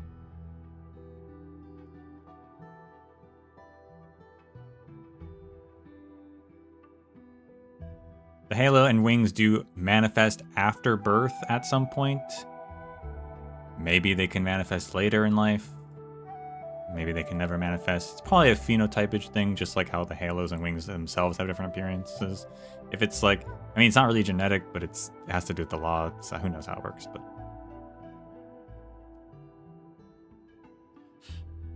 Her appearance is not the strangest of the characters in this game. Expertise, combat, technique, armored defender. The Order of Steel Oath treats an assault as a means to guard an objective. If the front lines where the fighting is the hardest, the Oathkeeper's defenses serves as a means of attack. Expertise, Constitution. You never run out of things to do in the battlefield. The immensity of your task boils down to how unwilling you are to fall. Hobbies, military training. She's accustomed to a life accompanied by sword and warfare. Her crusade is not yet over. She is constantly preparing for it. Hobbies. DIY repairs. Even the most advanced equipment must be properly maintained. A soldier is duty-bound to have complete knowledge of their closest companions.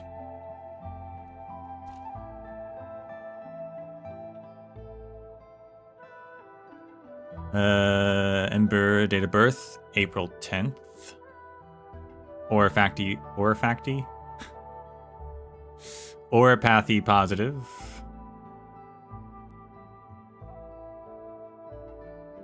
Strength, excellent. Skill, excellent. Acumen, excellent.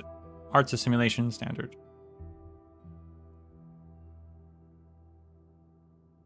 That'd be one of the most excellence we've had on a character, actually.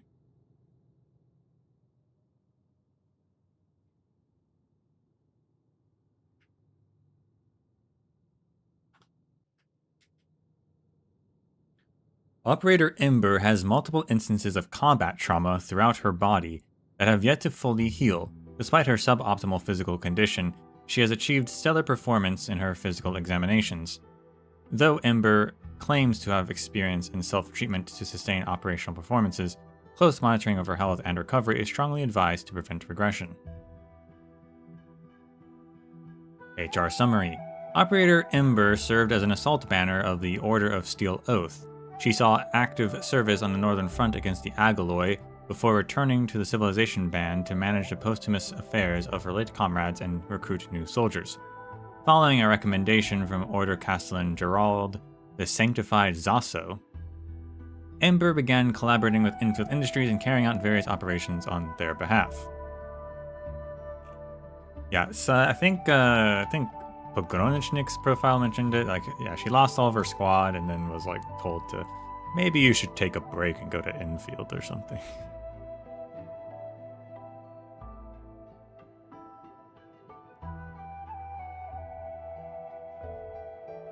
Ember is a team player and never hesitates to share her thoughts.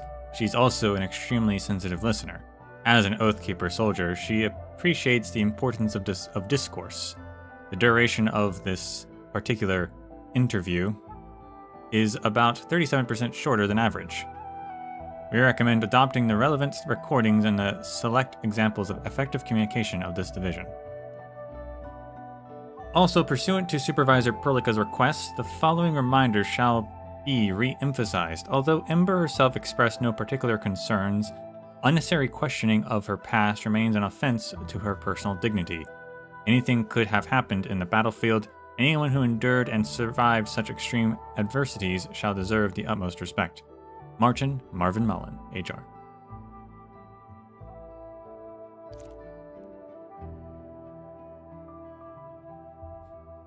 The Assault Banner often carry out anchor-busting missions and is often nicknamed the Nail by fellow Oath Keepers.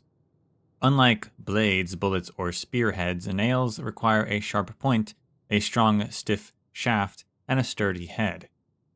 Everything matched to the properties of the Assault Banner.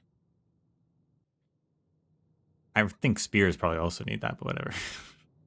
They would pierce through the defenses, hit the mark, survive the encirclement, and wait for a main hammering strike to silence the anchor permanently.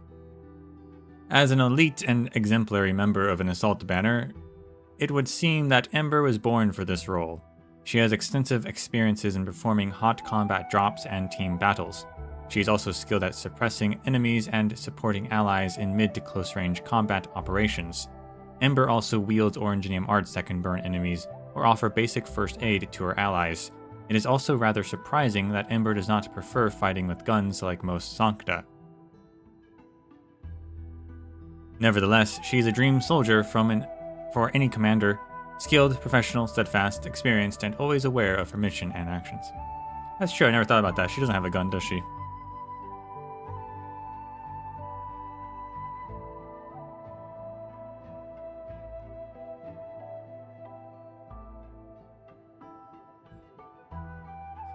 The war in the north is an arithmetic problem. A 5-point enemy force can only be engaged with a 6-point formation, because our 8-point forces must be held in reserve to take down 7-point enemies. It is not uncommon to fight 200-point Agaloy forces with a 100-point company. Every score we miss must be avenged with interest. The Assault Banner is our force multiplier. Without them, we have no hope of victory. If we lose them, everything we've fought and bled for also will be lost as well. I believe you now have a better understanding of the caliber of people who get to become the Oathkeeper's nails.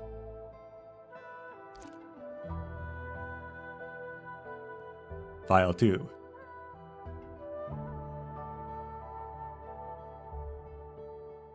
The Oathkeepers have 20 words for Rain.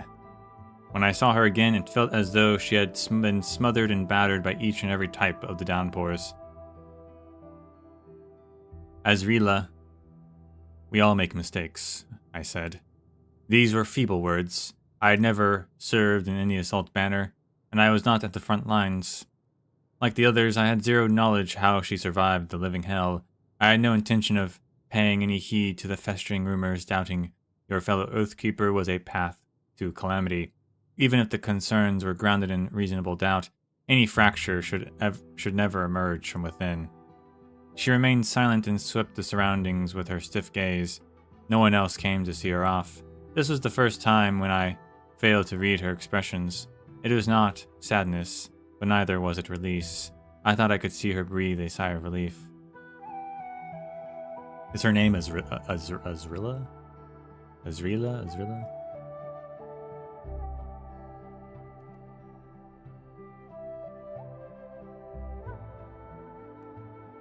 The Castellan has given his verdict, I said. I wanted to give her a pat on the shoulder, but quickly realized it wasn't the right thing to do.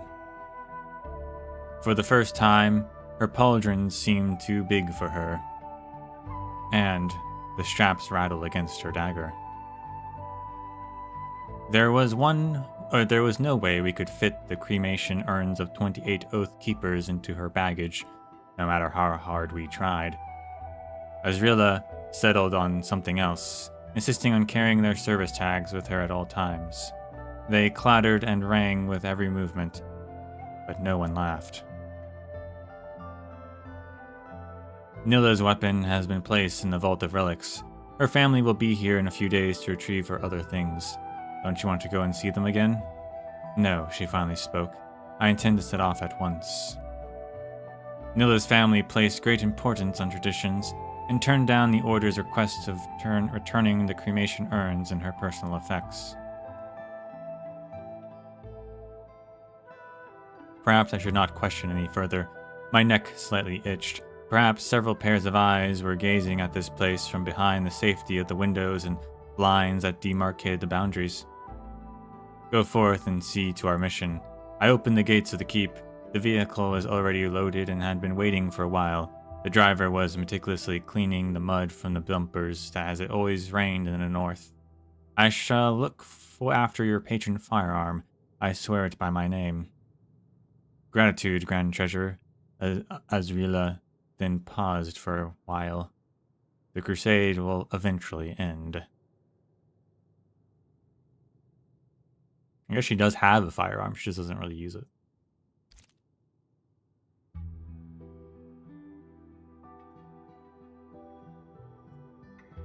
Senior Staff Officer Master Grumman, I, Intel Officer Roland Arlos, hereby report the relevant details of this battle pursuant to the orders of Castellan Zaso. The battle was a 7-day engagement. We committed the 4th and 6th standards comprising 22 banners and 6,143 combatants. Over 42,000 Agloid entities and 32 anchors were eliminated. Multiple unregistered Agloid construct patterns were cited in this conflict, with average combat capabilities approaching or exceeding the Homeosauron. Most examples have been sent to the Grand Archives for categorization. Comment. Samples received. Though I appreciate having more intact samples, I am also aware that my inputs would hardly affect what I actually get.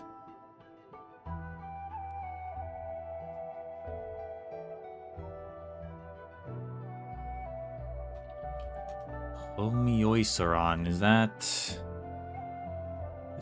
have a translation in some way?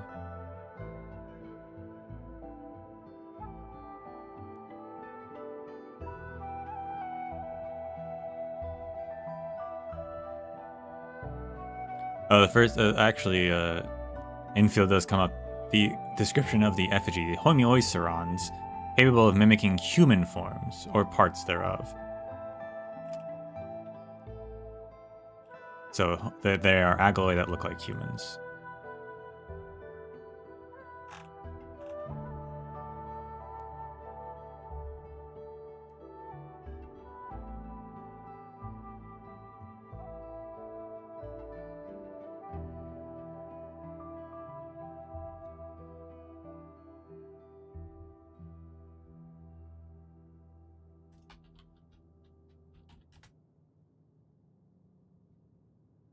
The following is a summary of the actual battle events. Interception, 2300 hours, February 10th, year 152. Sector West 2 of the Aurora Belt picked up anchor level readings. The fourth standard was assembled according to the Order Codex for Emergency Airlift.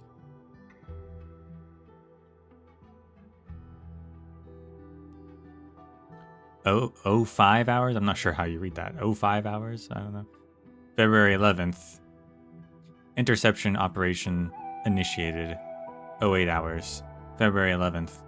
Anchor fall occurred ahead of schedule and entered a mobile orbit. The interception fleet missed the estimated interception point and failed to inflict sufficient damage to most of the anchors. Comment. The biggest and most severe failure of this entire battle. Why was the early warning facility located so far outside? If the anchors were targeting somewhere further back, perhaps we had already missed our window of early interception. Have the monitoring stations been redeployed to better locations? Contact. 0500 hours. February 11th. Forward elements have established a line of defense at the plateau of Battle Sector M320A and commenced Agaloid host extermination according to scout intel. Said elements then proceeded to push toward known anchor sites. 1100 hours. A new anchor fall barrage entered the field from low orbit height. Master Fintha responded and seized battle sectors M322A and M322B. A total of 4 assault banners, Grey Wedge, Flood Peak, Blazing Fire, and Black Wings were committed as reinforcements to assault the anchor sites. Comment. I must reiterate that issues stemming from our understrength field combat and early warning formations have become significant. Our assault banner should not be committed to such low-intensity conflicts. The Order is facing a worsening situation. We must introduce new detection measures or train casters skilled in the arts of detection and scrying and include them within our banners. Main engagement, 1600 hours. The battle escalated as a termination of the anchors occurred behind schedule. 0100 hours, February 12th. Sudden spike in Agaloid spawning rates reported. Incoming bombardments forced us to retract the radius of anti-air coverage and impede the transport of our reserves. Sightings of an unregistered Agaloid pattern, temporarily codenamed High Tower by our frontline elements, were also confirmed. The assault banner Grey Wedge engaged the High Tower ahead of schedule, causing our frontal attack formations to disintegrate one after another. Contact with assault banners Flood Peak and Blazing Fire was lost. Preemptive tactical anchor strikes failed. Battlefield dynamics shifted to artillery duels of defense consolidation on both sides. 1800 hours, February 13th. Contact with assault banner Black Wings was lost. Battlefield dynamics have entered a complete stalemate. 2100 hours, February 15th. Numerous giant Agaloid breached sector M322A. Contact with assault banner Grey Wedge was lost. Comment. We have an official codename for the unregistered Agaloid pattern. Cytheroson. I feel like we could have just kept calling it High Tower.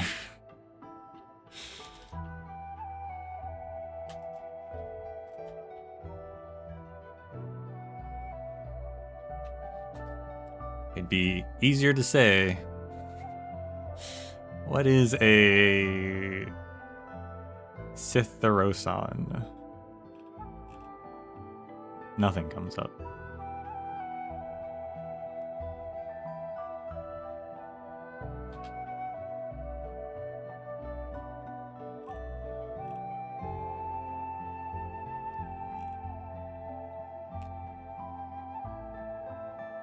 I assume... Well, I guess the other one is Homeoceron, but this is Oson, but maybe they're related suffixes of some sort, so the prefix is... The main word, rather, is... this Cythero or Cythier, or I don't know. But nothing comes up. Some kind of weird Greek.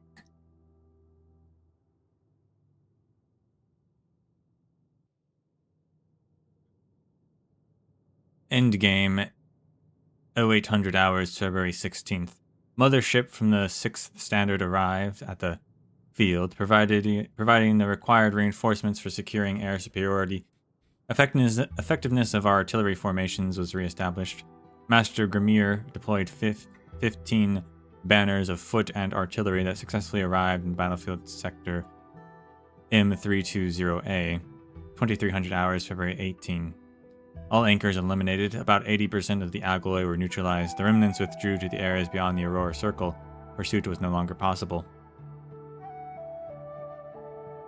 For this battle, our two standards report a loss of 623 killed and 854 severely wounded. Our carrier mothership was forced to return to port for major repairs. Heavy losses were suffered by the foot banners Stoneclaws, Were Guild, and Thorned Razors. These banners have been merged and reorganized. Assault banners Flood Peak, Blazing Fire, and Black Wings have been removed from our roster. One Oathkeeper, though no longer combat capable, remains in the assault banner Grey Wedge. Pursuant to a signed directive from the Castellan, the Understrength banner shall continue their crusade in our rear. Comment. The Commandery has always respected the judgment of the front lines. Nevertheless, the details of the concluding section were unnecessary.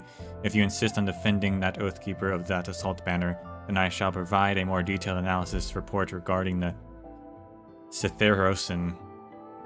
Truth be told, I am not inclined to believe our best elites would commit an error as severe and inane as in this particular case. Also, given the limited intel we have so far, I have my doubts and suspicions about whether that entity can be classified as an Agalos, if at all. In any case, I will do whatever is necessary to the greatest extent permitted by our principles of justice and fairness. This concludes our current understanding of the event. The Castellan awaits your reply. Okay, and I think Pogranichnik's, or maybe it was a weapon story. Something mentioned that, at some point, like, there was a fight and something showed up that wasn't an alloy. Is that what this was? The Cytherosin? It's not actually an alloy.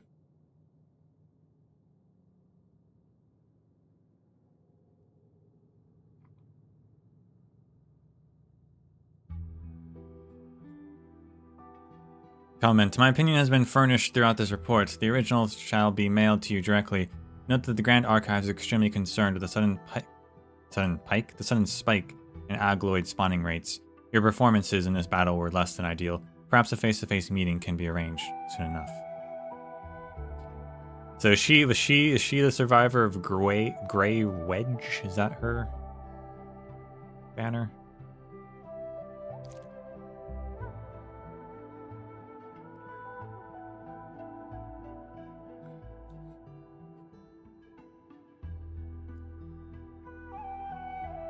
I would assume so. It just makes sense.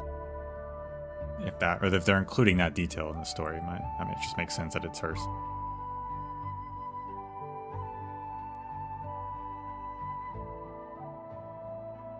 File 4. Thank you for visiting my humble abode. Please take a seat. Apologies for being unable to greet you on my 2 feet. Just a fracture of the calf bones. I'll be out of the plaster next month. It's healing nicely, and I don't think anything worse could happen. I'm more than happy to support your investigation, but really this is just a minor issue being bested by my betters, to put it simply. Oh yes, there's no personal grudges or disagreements between the two of us. I formally submitted my application to her and took part in the trials as agreed. Now, I'd never met Lady Ezreala. However, it was an opportunity for joining the Order of Steel Oath and their legendary banners. If you'd read anything about their crusading traditions, and if you're the type of person who wants to defend the homes of your people, no warrior would ever let this opportunity slip by. Pardon my insolence, but what actually makes you think this is an issue of personal grudges? She didn't pass anyone? Not even that champion knight from the majors? Is that so? That's a little different from what I've been told. Regardless, I do not agree with your guesses. People can indeed communicate with each other by crossing their blades, and our blades did cross. Let me think. Oh, something small did happen afterwards. I hope it'll help you decide what really happened. Lady Azrilla actually paid me a visit after the trials. I sensed there was something on her mind, and I was concerned she felt guilty for not stopping her sword in time and accidentally hurting me. So that was what I asked, but she just smiled apologetically and countered with a question of her own. Was there any time when you felt helpless? Honestly, I felt helpless in more occasions than I could ever hope for, but given the circumstances and vibe of our conversation, I believe that we were not talking about the same thing. The powerful enemy is before you, but you no longer had the strength to even swing your blade. Your comrades are slowly losing every hope of victory just to keep you alive. What would you do in this situation? Or rather, what would you let them do? I have no idea why she asked me this question, or what she had hoped to get out of it. I just gave her my honest answer. I would hate to admit this, but if I'm already a piece of dead weight, I might as well give my comrades another chance. Can't afford to suffer any defeats. The Civilization Band is right behind us. I was trying to join the Order of Steel Oath, and it was natural for me to read about the stories from the front lines, but she looked really conflicted after listening to my answer. Nilla and Claire did exactly that, she said. They all did, and this is why I cannot approve you. Blightery. That was the first time my brain ever overclocked itself. I had a feeling that she did not outright disagree with me. She seemed to be hesitating about other things. Nah. I don't really care about passing or failing her trials, I just want to help. It was during this time that Lady Azrilla seemed as though she was in need of serious help. So I did my best to think about all sorts of possibilities and acted as though I know what actually happened. I told her, if you're seeking revenge on an enemy, just remember that nobody wants their friends to die trying to avenge them. Yeah, even I felt it was a dumb thing to say, and I immediately regretted my words when we said absolutely nothing for about 5 minutes or so. But Lady Azrilla was actually really friendly. She forced herself to smile and comforted me by praising my combat skills. She even told me I could seek the others out and try again after my wounds heal. And after that, we talked a little bit more before she left. Oh, before I forget, she also asked me plenty of things about you. Since you're here specifically to ask me all these questions, does that mean she's going to stay at Endfield Industries for a while? Note, this is followed by friendly banter that does not require specific review. Also, we advise getting the logistics operators ready. Operator Ember may need to retrieve an ordinary visitor next month, or receive an ordinary visitor.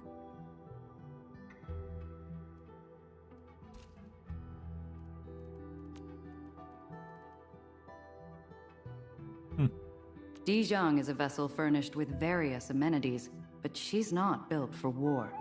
Her absence of constant operational readiness is something I'm still adjusting to. Training at the Order? Back then, I could take on an entire Homeosaron cluster alone, so my commander would send full squads of new recruits to fight me.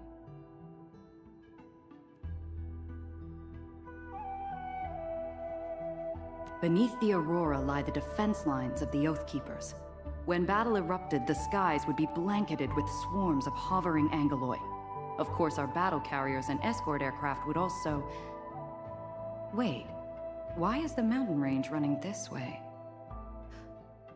Sorry, I might have misidentified the location.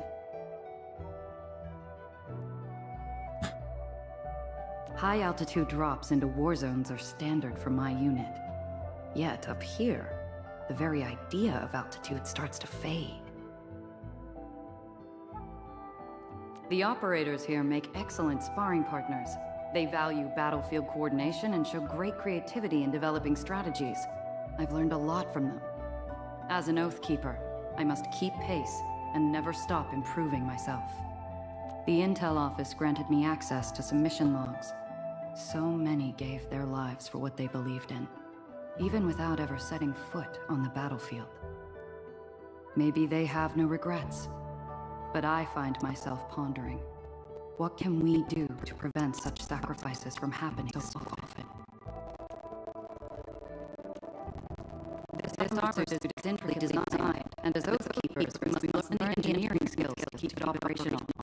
But in the end, it's not the suit that keeps you alive in battle. It's your resolve to stand, your mind to strategize, and your bravery to act. Please allow me to cover the treatment costs for that reserve operator. Among the Oath Keepers, many are ready to lay down their lives, but without a clear focus on victory, that resolve only puts everyone at risk. I was lost in thought and struck harder than I intended. I'm truly sorry. There's a tradition among the Oath Keepers. When a squad is too depleted to continue, an Oath Keeper must retreat to recruit new allies. You could consider this a form of crusade. We take our time finding worthy successors and never rush the process. However, it seems my crusade has gone on for far too long. Just as exceptional, I don't think I can bring myself to send them to the north. Why am I thinking this way, Enmin? What am I lacking? I don't know. Ember, the codename, is my own choice. I don't intend to run from the truth. I'm still not ready to return to the Northern Front. But as long as there's a chance to burn, Ember will reignite the flames. Endman, I trust that Enfield will help me find my path. Someone talking about their codename. A lot of characters in this in Enfield are just their actual names. Just one of the few with an actual codename.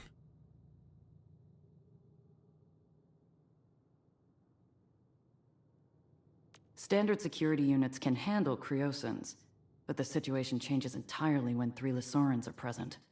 In the Oath Keepers, tactical squads like ours are tasked with swiftly disrupting enemy formations, neutralizing anchors, and preventing the emergence of more dangerous Angoloid clusters. These missions are highly risky, but we take pride in carrying them out.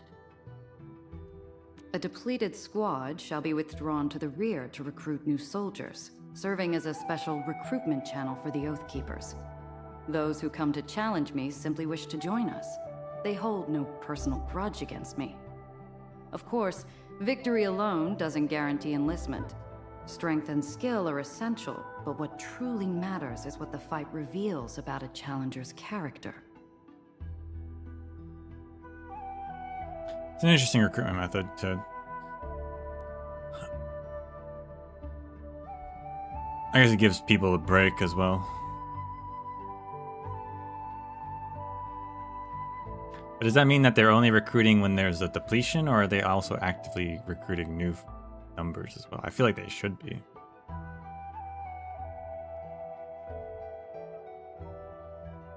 They probably do both. But pretty neat. Curious about my Guardian gun? I'm afraid I left it at the Oath Keeper's fortress. I don't really fight with ranged weapons. My gun is more like a part of who I am. Leaving it there serves as a reminder that one day I will return. When I was pulled from the front lines, the commander didn't set a return date. In fact, I've heard of other veterans who got the same order. They were sent to the rear to recruit, but never returned to the fortress. Perhaps that's a respectful way of saying they were quietly retired. But I don't intend to follow that path, which is why the commander referred me to you. He believes Enfield might help me discover what I'm still lacking. I sincerely hope he's right.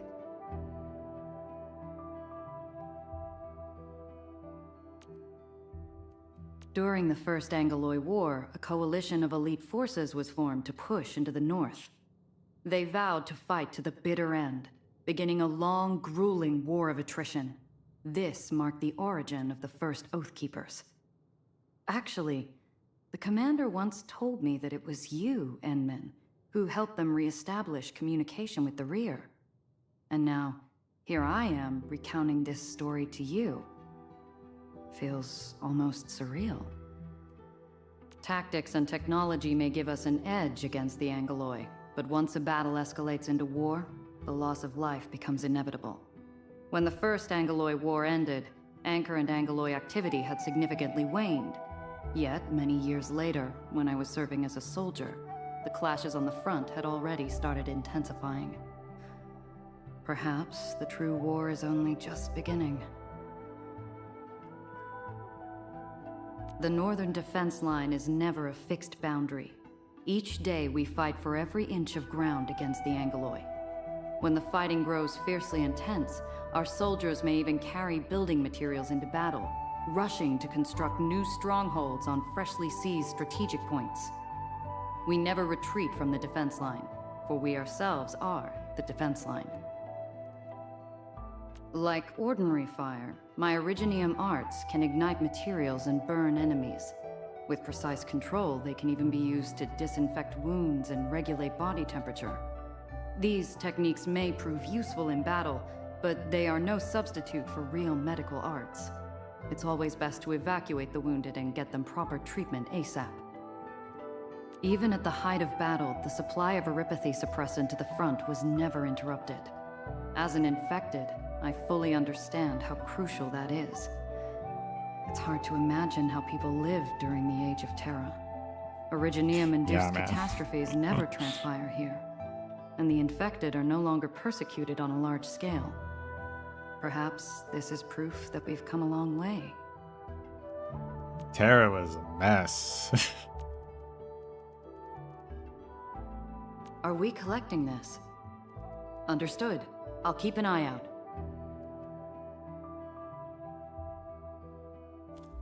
There you go.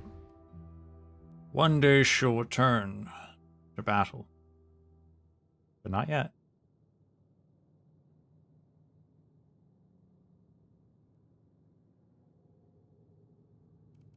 Alright, Snowshine. What's up with her? Another reconvener. So, maybe we'll get some extra reconvener stuff.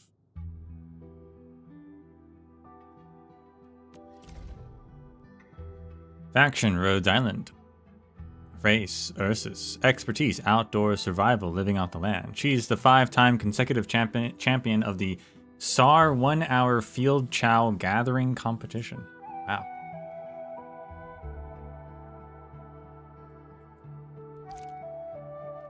Expertise, medical technique, emergency life-saving. She often has to carry out standard CPR in extremely hostile environments.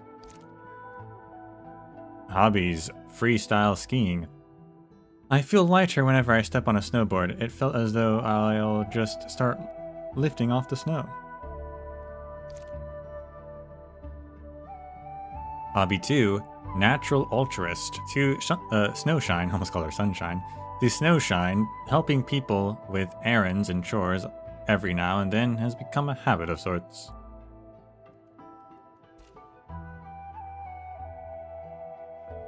Date of birth, December 19. Oropathy negative.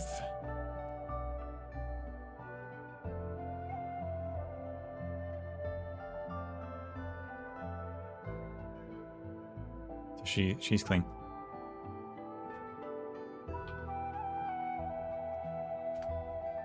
One of them wasn't clean, I forget who though.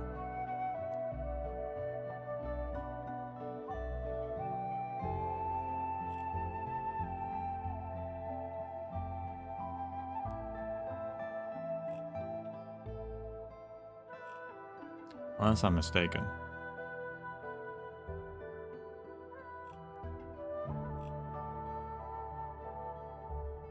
No, they're all clean. Never mind, I'm mistaken. Had to check again.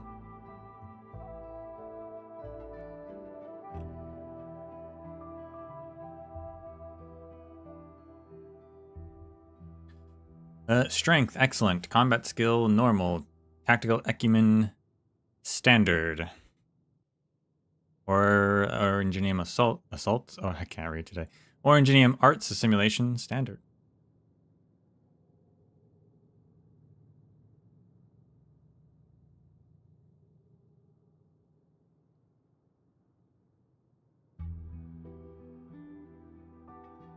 Miss Snowshine conducts her search and rescue (SAR) operations in blighted environments. The medical division advises including relevant checks in her regular health examination to avoid unexpected issues.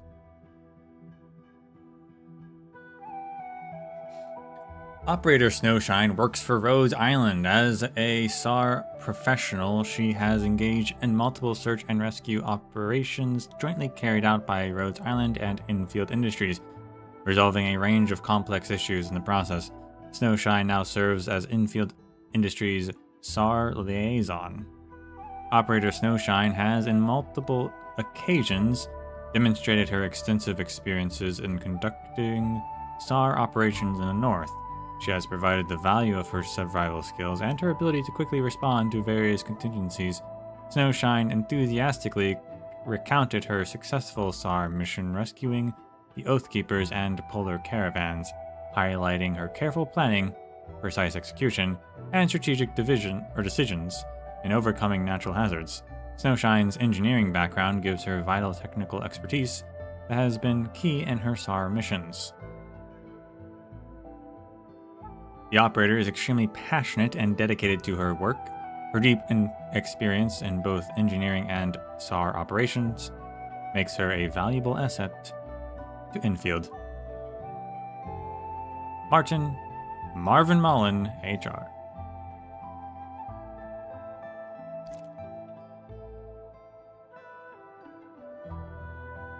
After joining Enfield, it only took a few months for Miss Snowshine to give many operators a friendly and warm impression. Snowshine often helps others in her spare time, usually with simple errands and deliveries. Though they may seem small, these tasks often prove to be real lifesavers, making people truly grateful to have Snowshine around. That bottle of vinegar Miss Snowshine delivered was just in time. My sweet and sour meat would have been ruined without it, reported the canteen chef. Okay, that's real important, that one.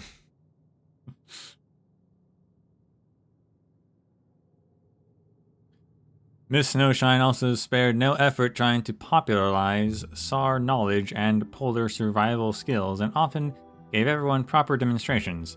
These include crucial first aid procedures as well as quick turn techniques for snowboarding. By Talos, how did she do that? The last time I saw such a beautiful turn, I was during the finales of the band snowboard championships. She's a guaranteed medalist if she ever attends. I'll bet my money on this, said an anonymous operator after watching Snowshine's demonstration. Miss Yvonne from the Specialist Tech Division also has plenty of good things to say about Snowshine.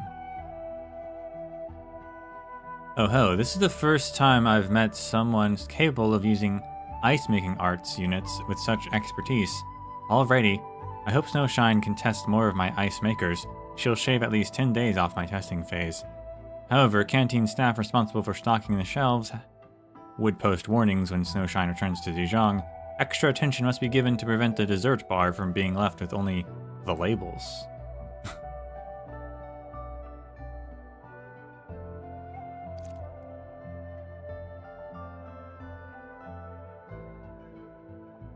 File 2. What do I think of the North? Worst place ever, I swear. I seriously messed up agreeing to join Ruder on his hunt for that mysterious Sami vendor out in the middle of nowhere. We went over the first snow peak and were barely 2 days in the north when some blighted snowstorm caught us at the foot of the mountains. I'll never forget the sight of entire burden beasts being swished away by the blighted, tainted snow. The only thing on my mind was, blasted blightery, I'm gonna die here. But I guess I saved up enough luck for the past decade or so. The snowstorm was just meters away from me when an Ursus girl swooped in from the skies. I kid you not. She flew in on a snowboard, pulled off a perfect landing next to us, slammed a shield on the ground, and suddenly a wall of ice appeared with a whoosh. That wall kept the snowstorm away. Anyway, she saved both Ruder and me. She escorted us to a cave, and she called our temporary shelter. And there were all sorts of people there, Oathkeepers, Seshka caravan drivers, and even landbreakers. I still remember how we just walked in and some tall, mean-looking feline started pointing his finger at us. These two, they're frauds plotting to bring their swindling ways to Sami. I heard all about their dirty plots along the way. Why are you saving these lowlives? Don't let them cheat you. It was only then when I suddenly recognized the feline. He was the guide who traveled with us a few days back. I had wondered why he suddenly returned the commission and refused to guide us any longer. Anyway, I thought we were finished, but the Ursus lass who brought us in said nothing. She gave the feline a quick glance, and the big mean kitty boy just sat down and said nothing else. I wanted to thank her personally back then, but she soon rushed out to carry on with her SAR. I couldn't even get her name. Another SAR team soon arrived and brought us to safety, but I recognized the badges and markings on her outfit. They were the same as the illustrations in the shelter. What happened next? Well, I found your place, that's what happened. Just take these supplies, my token of gratitude to that Ursus lass. Recordings from the donor of Northern Corridor Rescue Union.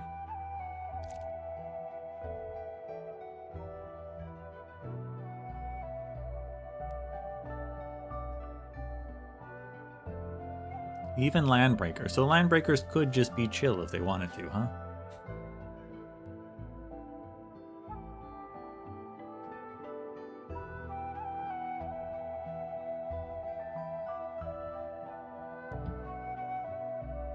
A private letter. Erwin. Maybe I should call you Snowshine now. Name confirmed. In any case, please forgive me for not saying goodbye when I left the team. That was never my intention. Well, actually, that reminds me.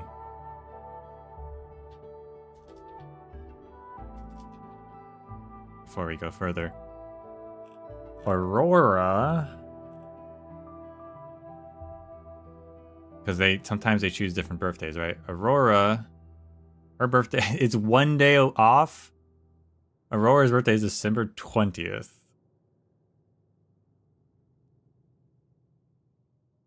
Did she really chose one day off? Is that?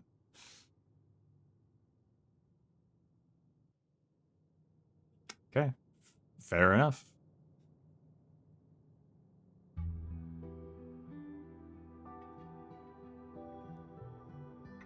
Anyway.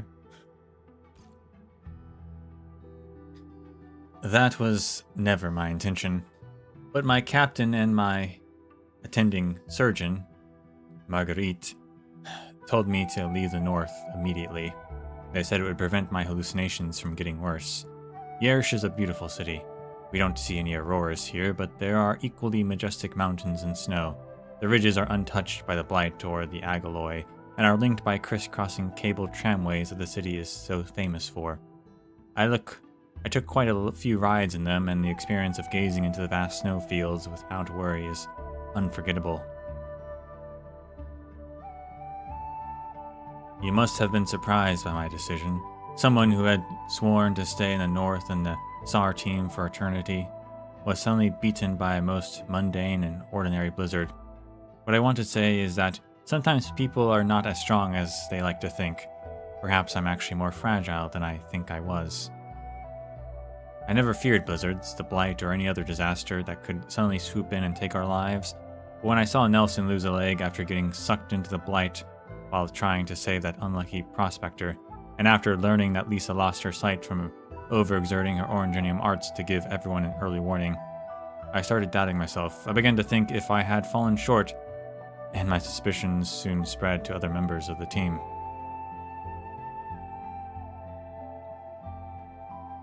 I had the captain to thank.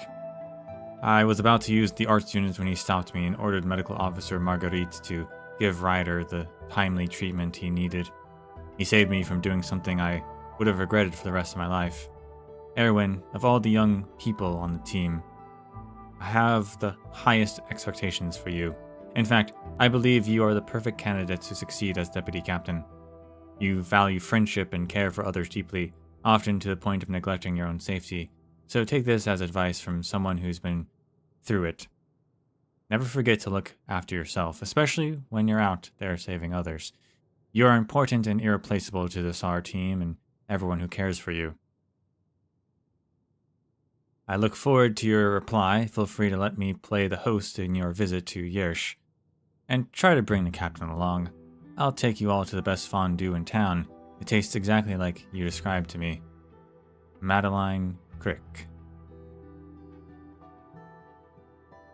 A private letter. Madeline. Thank you for writing to me. Even now, I still remember your patience when you first taught me how to build an igloo shelter in the snowfields. Your stern expression when you reminded me that every SAR teammate must maintain constant vigilance, and your tenderness when you helped me fix my drone at 4 a.m., telling me to be more careful next time. These are precious memories I'll carry with me for the rest of my life. So, I have never doubted your passion for SAR operations. Even though you have left the North, I believe you're still helping everyone at your new place in your own special way. Ryder and the captain refused to tell me what exactly happened on the mountain, but I could sort of guess from the operational logs. I don't think they, or anyone for that matter, would blame you for this, so I hope you can focus on getting better, and don't forget to explore the place when you have time. Once I swing by Yersh, Captain seems pretty busy and I couldn't get a hold of him. I'll definitely pay you a visit. And is that fondue place really as good as you say? I really want to try it out. P.S. The pack that came with this letter is your favorite sun-dried berries. Eat them before they expire. Erwin.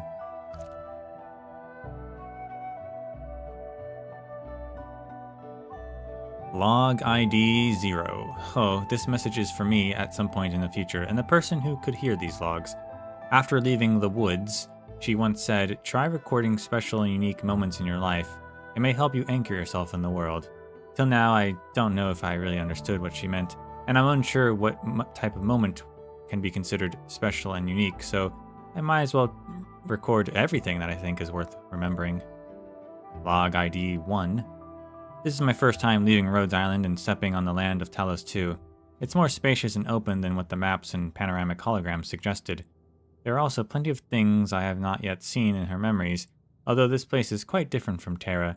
The people and buildings feel distant yet familiar at the same time. It's so strange. But if possible, I really want to see and experience the local snow. They say there are snowy mountains in the north and the central part of the band. The north seems closer, so I guess I'll head for there first. Log 9.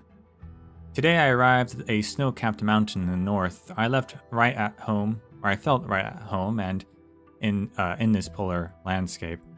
Everything, including the hexagonal columnar snowflakes and veil-like aurora, felt really familiar to me.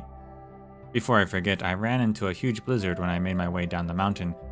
2 Fordas, dressed like messengers, were almost trapped in a nearby blight. I used my snowboard to pull one of them to safety. The other was saved by a fully armed Pero.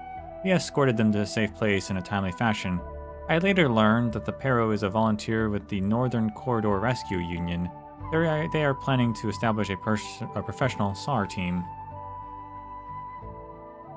That Pero also left me a business card when we said goodbye. He said I behaved with calmness and reason despite my lack of professional training, even choosing the best rescue measures possible when he asked if I'd be interested in joining his outfit. Truth be told, when I pulled that messenger to safety, I did feel a kind of ecstasy and joy I had never experienced before. It became a calling I couldn't ignore, and I even wanted to do it more. Log 10. I thought about giving it a shot, so I called Pero, the Pero named Chris. I told him I wanted to be a SAR teammate. I am doing this for myself.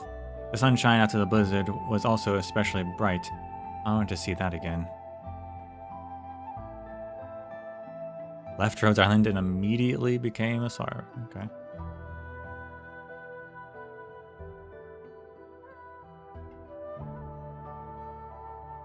So I wonder if the other people also keep logs too.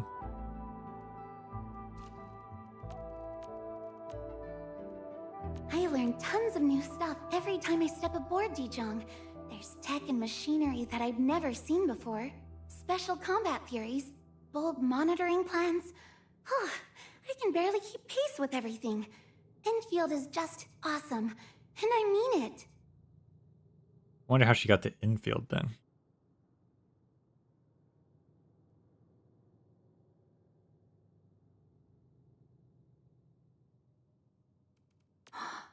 What? The Zhuang canteen has an all-you-can-eat snack bar?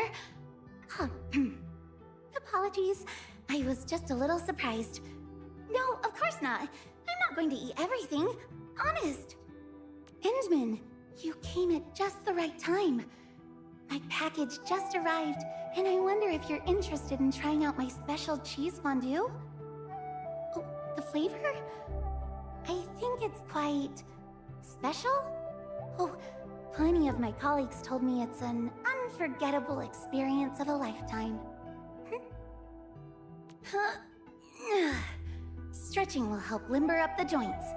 This routine can help prevent muscle tears and keep hypothermia at bay in polar environments. Want to give it a go? Don't worry. I've been an assistant coach in the training sessions, so I can definitely get your posture right. Hoi! See? Easy, right? Lil Dodge reminds me of our captain every time I see him. My captain's also a Paro. He's a really nice guy, but once a SAR mission begins, he turns into super bossy boots. He even makes us do multiple caliber checks on the hot water drill bit. Every tiny detail matters in SAR. That's what I've learned from him. The light reflecting off the clouds of Talos 2 can be so beautiful. It reminds me of the aurora I know, and the visions of my dreams. I often see them when I'm atop the highest peaks of the northern snowy mountains. I know the light is a form of dangerous ether energy, but seeing it felt like meeting an old friend, one who watches me and protects me from afar. Look, Endman! I used my Originium arts to create this ice barrier. Super sturdy, right? Don't worry. Feel free to swing at it with more oomph. You won't put a crack in it. Got some much-needed rest, Endman? I always see you running all over the place with hardly a break. You really should watch that work-life balance. Remember that last SAR training we had? You gave me quite the surprise when I carried you on my back. I could hardly believe you're lighter than a newborn burden beast calf.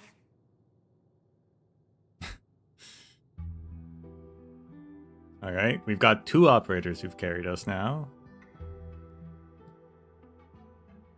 Lino and Snowshine, and Snowshine has done this in her past life as well.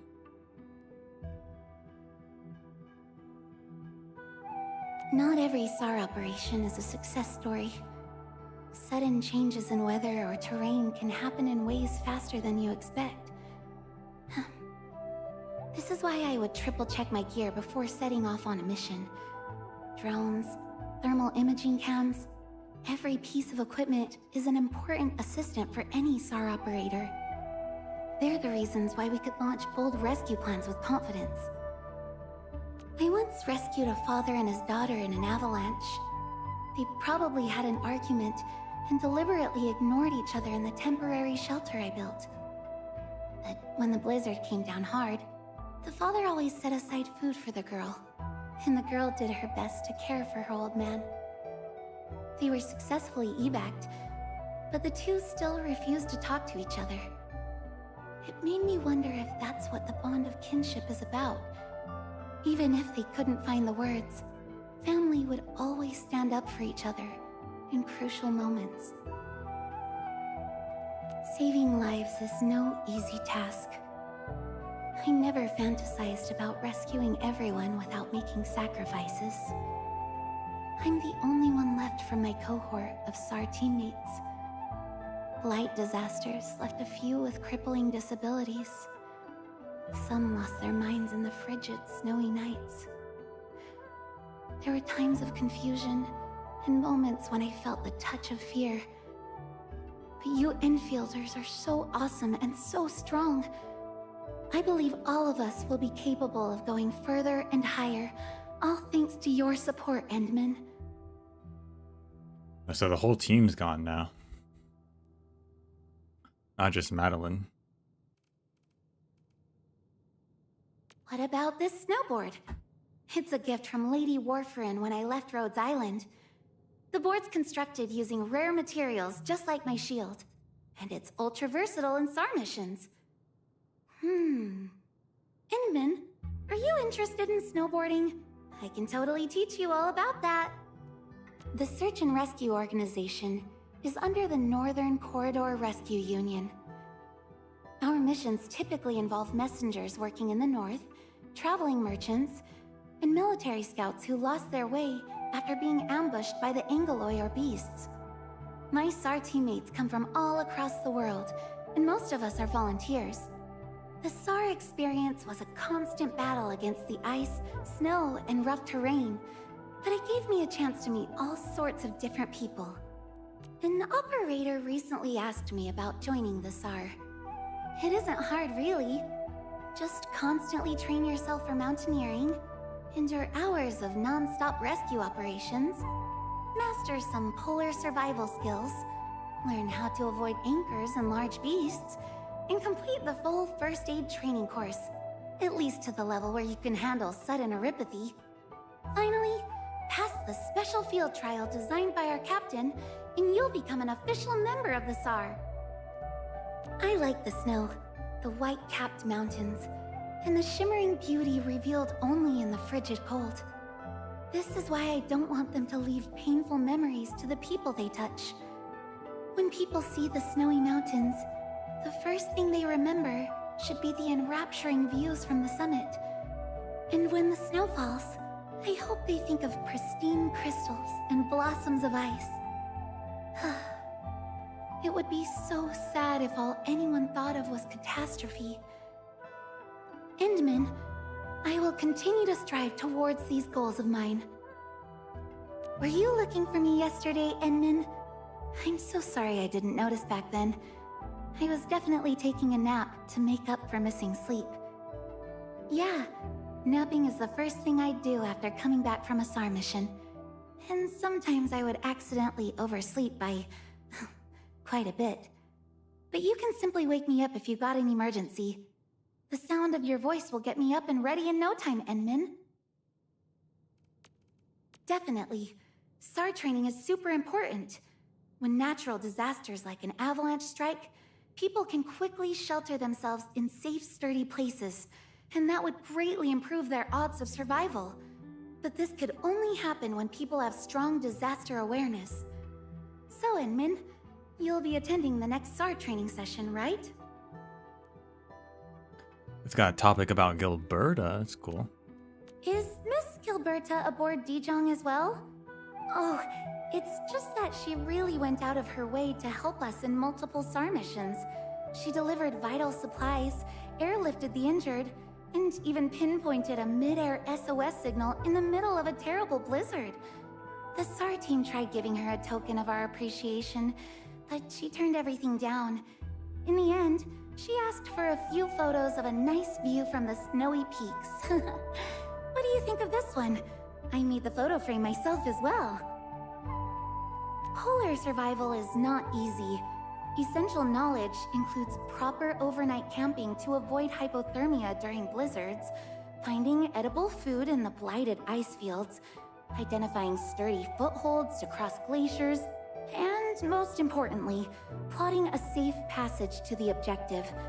This means you have to learn how to avoid the Angoloi, hungry beasts, and other dangers in disaster zones. Is this Oraline? Oh, how pretty. We should stash it properly. Not much about reconveners. They're holding out on us. They really are.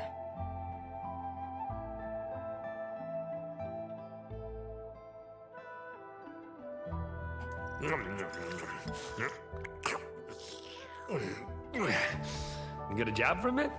I'll handle it. What? Two more. The pawn.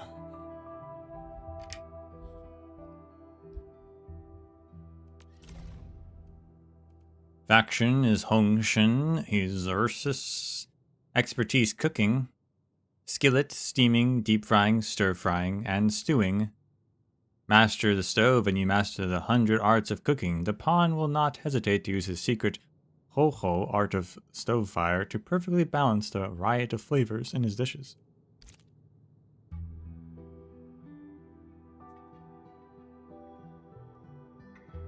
Expertise mechanical engineering, when HAS professors bring along their teapots to discuss academic topics with Tapan, the Tiansha disciples realize that the chef is also carrying a flask with a slogan that reads, Vanguard Scientist. Hobbies, gourmet chef. Tapan enjoys creating new dishes, but getting a heartfelt delicious from his patrons will make him even happier. Hobby 2, worldly roamer. Traveling vendor, chauffeur, tour guide, renovator, and master who keeps everyone fed, Tapan hates downtime. It makes him itch for some action. Yeah, that's all. I think we probably know everything we need to about Tapan, but we'll go through this. Date of birth, May 19th. Oropathy negative. Excellent strength. Standard combat skill. Normal acumen. Excellent arts assimilation. Now, I did not expect that. What is his arts? Is that just because he's a Tiansha? Probably. Probably.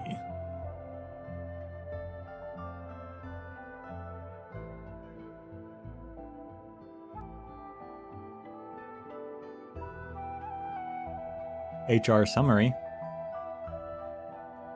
Operator Tapan, ID name Pan Yuan, is a member of the Hongshan Academy of Sciences. He claims to be a very well-traveled chef and trader. He has joined the Specialist Tech Division as an independent, with recommendations from Operator Chen Yu and a letter of authentication from HAS. We also respected his personal wishes and granted him partial authority levels for canteen access. Tapan provided an incredibly chaotic CV. His verifiable work experiences include owner of a hot pot eatery, La Meida, literal translation, spicily huge, Tiansha at HAS, electrician, carpenter, mechanist, and background extra in Xaihi, Chuan, Zai Lin.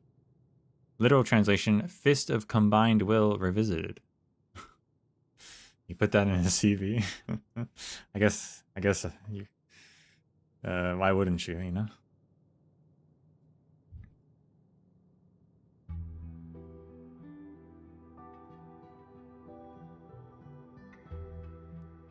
Two of his past experiences cannot be verified. The first was a brief stint of driving taxis in Samonch. We failed to find any commercial driving license or records of Tapan in the said city. When I pointed out this finding, the Ursus Ma cracked into a 70-degree smile and he applied a rather powerful slap on my mechanical chassis. The second would be friendly assists and support.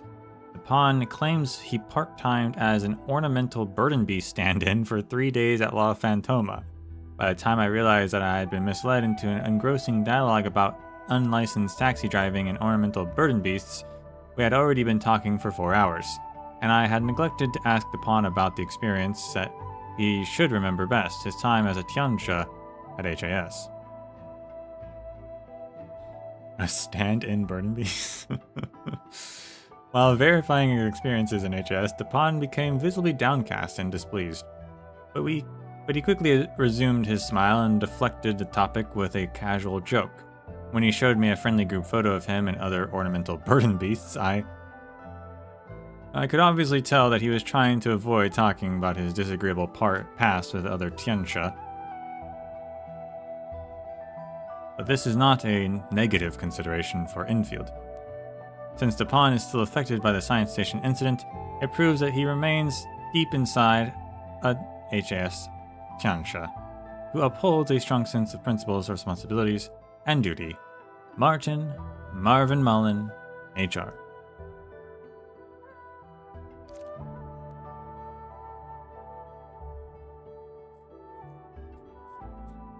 Document Uncle Pan the Ever-Changing. Uncle Tapan the Ever-Changing lives in Wuling, and he's like the most warmest person I've ever seen. He's black and white, and his eyes look like grapes.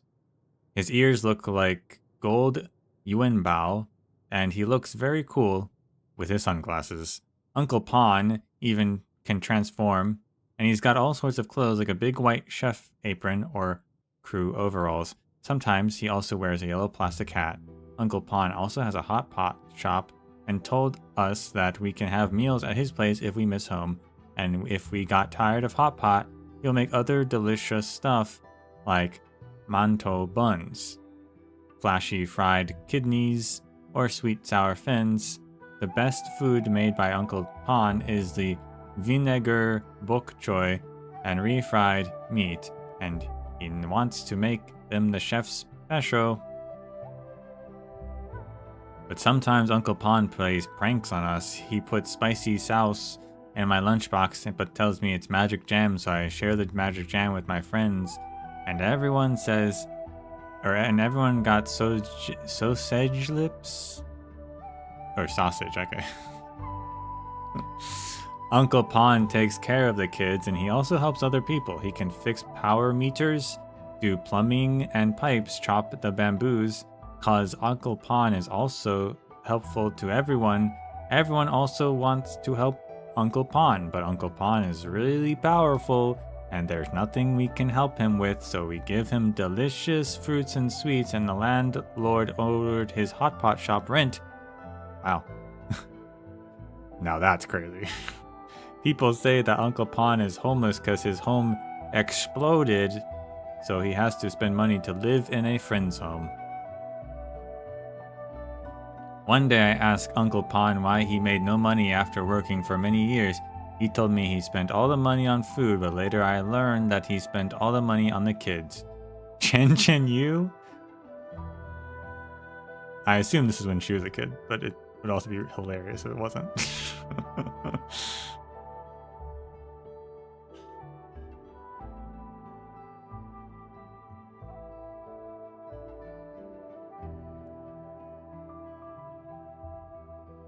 His passion and friendliness are infectious. People often start spilling their beans and sharing their stories within minutes after meeting him, but the reverse does not apply. Operator Pan really talks about his own story. Nevertheless, many still regard him as the friendly HAS Tianxia who really knows how to cook. A painful past may be a burden to bear. Being a listener with few words makes him a decent friend. However, being secretive and keeping to oneself are rarely good things. My other concern is that after Dupin arrived at Zhuang, many of our operators, and our administrator as well, began putting on significant amounts of weight. Berlica.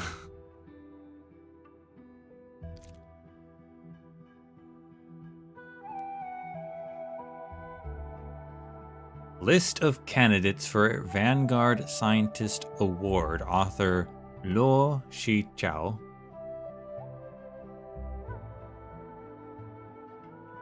After integrating observations for the 3 dimensions of innovation, influence, and adaptability, I recommend Tianxia Pan Yuwen as the recipient of this year's Vanguard Scientist Award.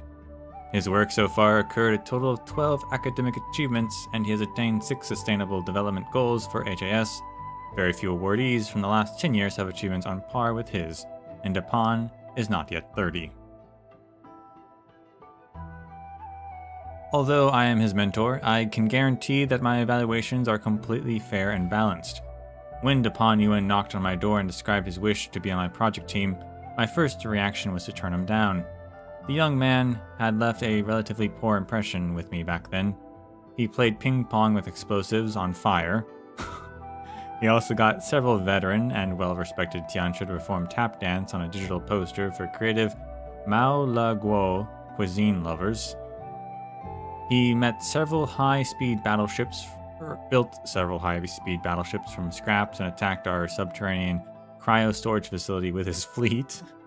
The entire building reeked of rotten fins for a month. Yes, I suppose these are minor misdemeanors that come naturally to the youths. HAS encourages all kinds of scientific exploration, and even I ended up in the emergency medical bay a few times back in my younger days. Certain youths play pranks to get attention. Some of them do so to say to their immense curiosity about the world. Pan Yuwen doesn't quite belong to either of these categories. He is too smart. I saw disinterested boredom in his eyes when he was caught doing these pranks. After becoming his mentor, I realized that he committed these actions because he could. To put it in other words, he wanted to prove that he was simply better than anyone else in HAS, even when it came to pulling off pranks on campus. Joy comes from challenges. Take away the challenge and you deprive any opportunity for joy, and a joyless academic pursuit will never get far. A sculptor who spends every moment chipping away at stone and would only leave a handful of works behind. Han Yuan has proved to be most obstinate.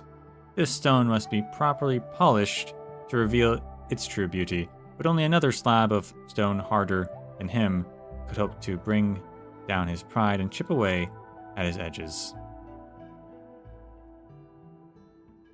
I told him, there are several Tianxia who made significant achievements in the field of rift research. They would be better mentors than me, but Pan Yuan replied, but there is a great mountain within me that must be conquered first.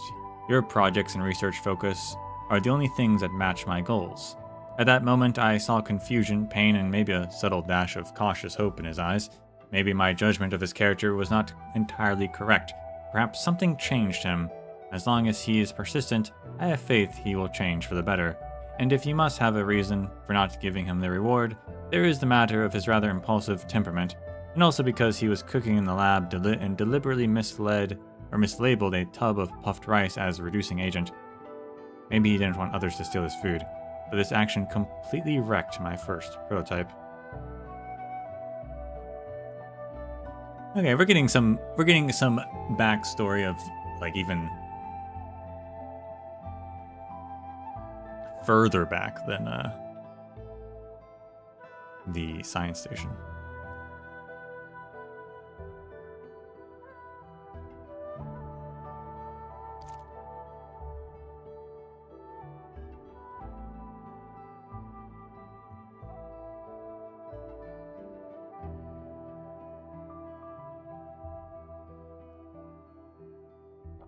I also just realized his belt buckle is a bike chain.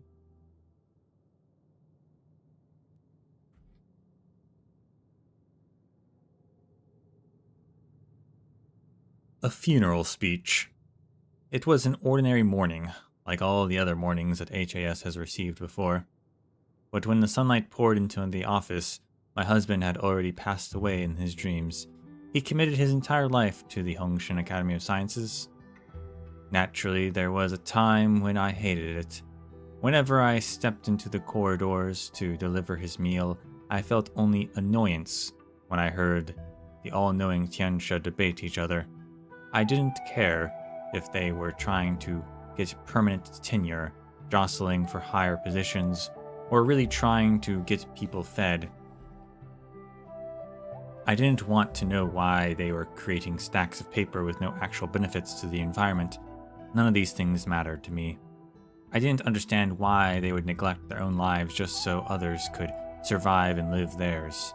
It felt as though survival was a canon rule of the academy, or an abstract concept.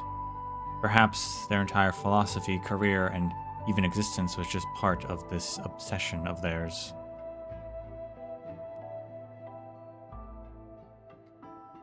With my own hands, I buried my daughter's dress at the public cemetery many years ago. She was one of the 113 who left us in the early days of the Wuling Science Station. My husband and I had not talked for years. When I learned that my darling girl's vital signs ceased, he was carrying out the consecutive voting process with the old Tianxia. He only called me after 3 days.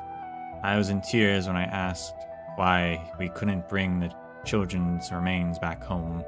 He only told me it was impossible. At the time, the only wish on my mind was to strap myself with explosives and take my husband and those old academicians to the grave. That is, until 2 incredibly young Tianxia opposed the vote. One was Viceroy Zhuang, and the other was an Ursus. The latter made quite a scene at HAS and soon left Hongshan after submitting his resignation. I thought the young lad, having expressed his disagreements in such a physical manner, wouldn't attend the funeral, but I saw him before everyone gathered here. He grew up and matured. He came quietly and left just as quietly. He shared no words with anyone and left nothing but a jar of Mrs. Pepper. And now, with my hands, I buried my husband. I still detest HAS for having devoured my entire family, yet I know that he, that child, and every young Tianxia standing here with us, whom my late husband had mentored, You have nothing but love for the Academy. At least he had flowers and his favorite hot sauce by his side when he left us.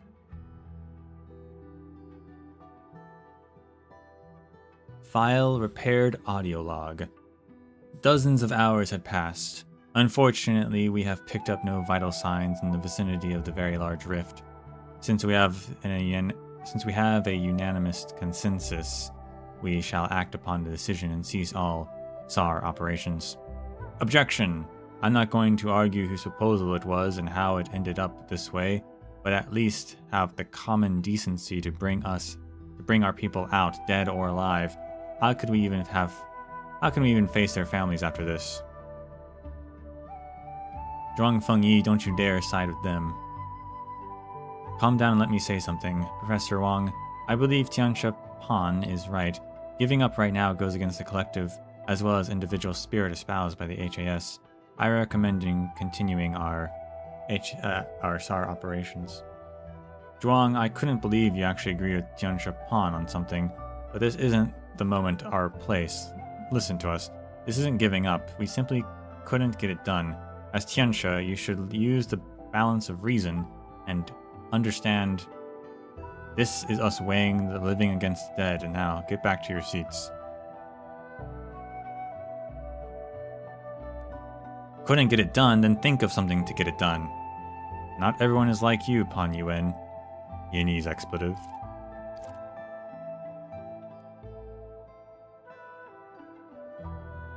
An investigation on the joint applications and efficiency of Sheernite machine automation control systems in the automated industry complex.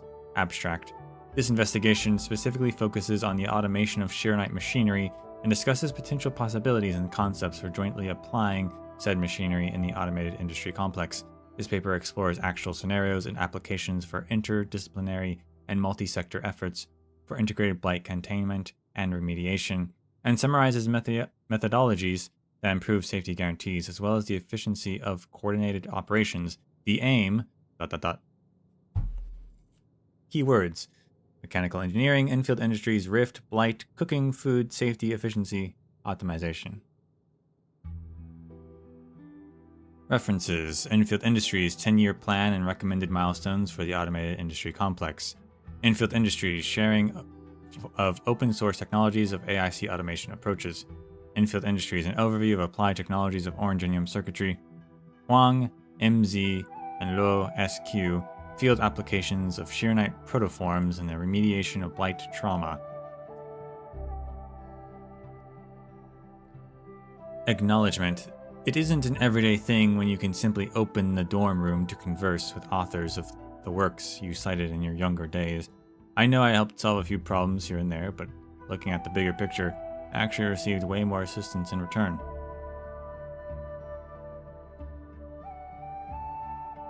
The paper? Don't flatter me, Inman. I'll get really embarrassed. It's just based on the basic theories you came up with years ago. This is far from a breakthrough. It's kind of funny, really. I'm already 40 plus, yet I'm still obsessed about climbing the highest mountain. There's still a little panda deep within me. If I ever mentioned this to the people in HAS, I would end up as a joke material. They'd laugh at me and say how far Pan Yuan had fallen. Mountains would only get higher, so the highest peak is always beyond reach? No. I admire your confidence, but the more you say it, the greater my urge to challenge the hike. By the way, I've been looking up about your automated industry complex and worked out a brand new tech. It's something you never wrote about. I'm definitely not your match. I call this joint growth through competition. If you want me to be honest with you, it's because your AIC factory is terrific. I like this tech from the bottom of my heart. If only we had this tech back then. If I could get this AIC when I was 20... You're right, it's never too late.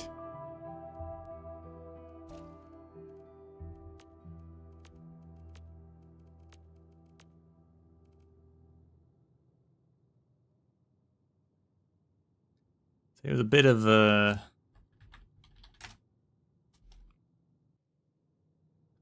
troublemaker and a bit of a firebrand, perhaps.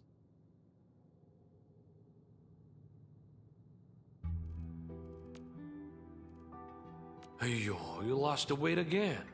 Please, take better care of your health. Want me to cook something? The Zhuang cafeteria wasn't hitting the right place. Don't disagree yet? Try this. I cook it myself.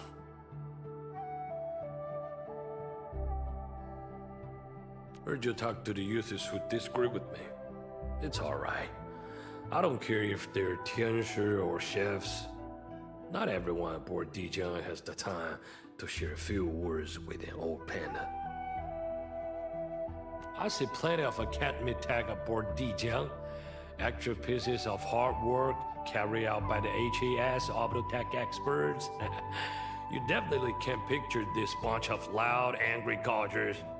They all start wars about where to place a tiny diagnostic module. Endfield dorm rooms aren't big enough. No disrespect, but I just did a morning stretch and ended up bruising my elbows and knees. Please, do something. If you see Andre, tell the big O that he owes an old panda his latest ideas. And tell him to stop hiding from me. I know you got tons of lab work lying around, so you can send me on the task. I've been a prod chef, electrician, carpenter, chauffeur, and roadside entrepreneur. So I can do anything. Oh, you got a question about this Vanguard Walker floss? Yeah, I just use it for tea. Hey, admin, do visit Hongshan Academy of Science headquarters. Even if you're not excited about visiting a new place, the student debates can be quite exciting. You probably don't remember, but plenty of pioneering projects cite your work. Wait. I actually referenced your paper as well. Oh. Several of them, even. This black iron walk of mine keeps out both rain, fire, and even etched bullets. When necessary, Wow. I can just wear it on my back. And it gets me covered nice and safely. Well, admin, going the extra mile will earn us a slight advantage when we need it most. This is a good deal. I say we take it. Me? Pan Yuan, the friendly old panda? Back then, no one in HAS dare cross my path. That great Pan Yuan ended the scientific disagreements on the spot and well, there are times when sticking to cold, hard facts could unintentionally destroy someone's hard-earned career. I tried making up for it, but stubbornness is a cause for regret. Just take this story with a grain of salt. Once you're done settling your problems here, I would be very honored if you could visit Hongshan. No worries. You will have time to visit the local stores, and I can make any Hongshan dish at my place. Just swing by the academy with me. I have an unfinished project now. I really hope to try out the new stuff I saw with you. And since you're around, there's no giving up till I smash that bottleneck. There's no shortcuts for good food. You must keep trying and eat up your own mistakes along the way. It is the only path to hit the perfect blend of flavors. Don't you agree? You get it all figured out. Technical problems can't be solved by beating around the bush. Focus on the issue, talk over disagreements, and then we're all friends again, right? Never keep it to yourself. I would save the story for a later. It left a bad taste in my mouth. Hey, Wuling City. You can't talk about it without mentioning the beautiful natural scenery, or my shop, or games of mahjong in the face of rising black tide. I know I can keep droning on and on, but I really miss the place. Perhaps Wuling pampered my post-retirement life too much. Boy, stop laughing. And since I mentioned it, are you up for some mahjong? Mahjong. I travel to many cities and learn from many fellow chefs. Every chef is more than willing to reveal the cooking methods with their dishes. But mastering various culinary arts depends on one's skills. I thought retirement would be a relaxing life with a cooking, tea brewing, and just getting by. But then you showed up and brought me an endless amount of work. How do I feel about it? Not bad at all, I say. We got a lot of topics. The infected. Becoming infected is no longer a death sentence. Most will simply feel they got unlucky and move on. But if you visit a village and towns outside the band, your views on becoming neuropathy positive will change.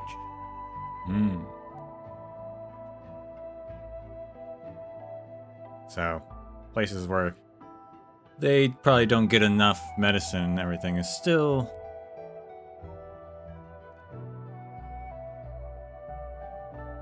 makes it a tough life, obviously, and might still also cause some negative opinions.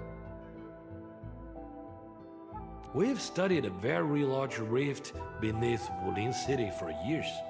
I can simply use my walk if you need the exact dimension of the thing. But a permanent solution is still quite a challenge. Not anymore. Oh, did you see Viceroy Zhuang? It hasn't changed. Still forcing herself to act and look tough, despite being all stuck much inside. Very miserable, very unpopular, and let's keep this for another day. Ridiculous! Who said that the HAS only admitted candidates of Yanni's descent? No one gets rejected due to their ancestry. We accept anyone who can work well with the other two factions, and those with the patience for scientific work. Li Feng is too tense. I get tired just by looking at him, so I do my best to help him relax. Luckily, the boy's willing to fool around with this old panda. He's got a keen mind and sort things out on his own. But I don't know if that's a good thing.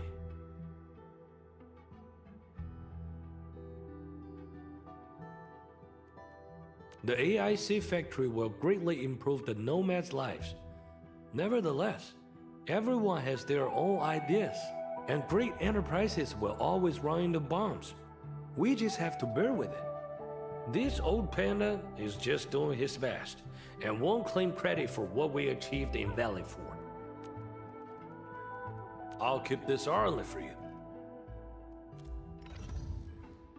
There you go, to pawn. And last, but not least, Did you just call me? Zhuang Are you Fangyi. looking for my company?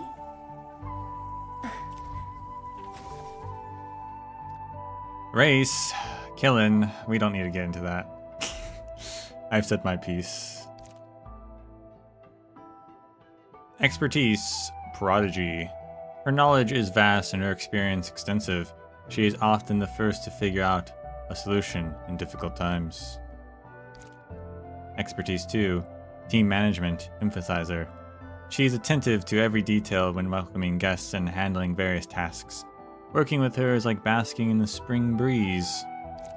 Hobbies, charity guardian. A single heart beats within her, yet it alone has space enough for the entire city and everyone living in it.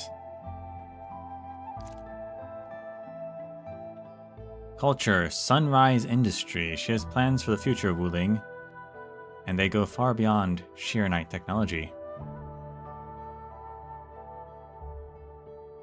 Probably a lot of chubby lung.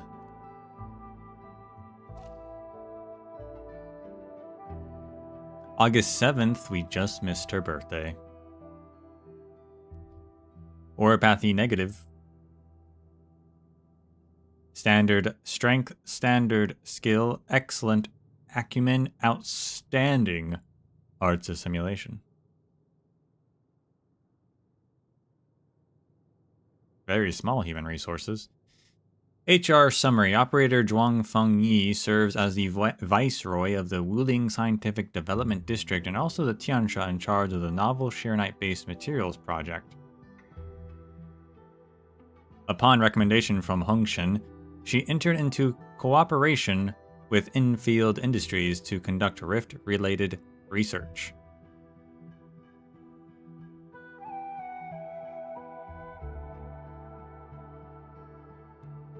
A meeting with Tiansha Zhuang concluded with striking efficiency. She reviewed the cooperation agreements quickly, raised no questions or objections, and signed without hesitation, as though she were simply confirming a next-day onboarding notification, not committing to a partnership that would shape the next 10 years and beyond.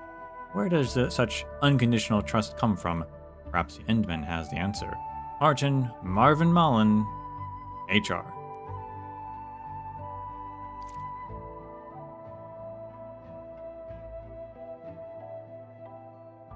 Ever since Tianshan Zhuang came aboard Dijon, there's been one more workaholic buried in the labs.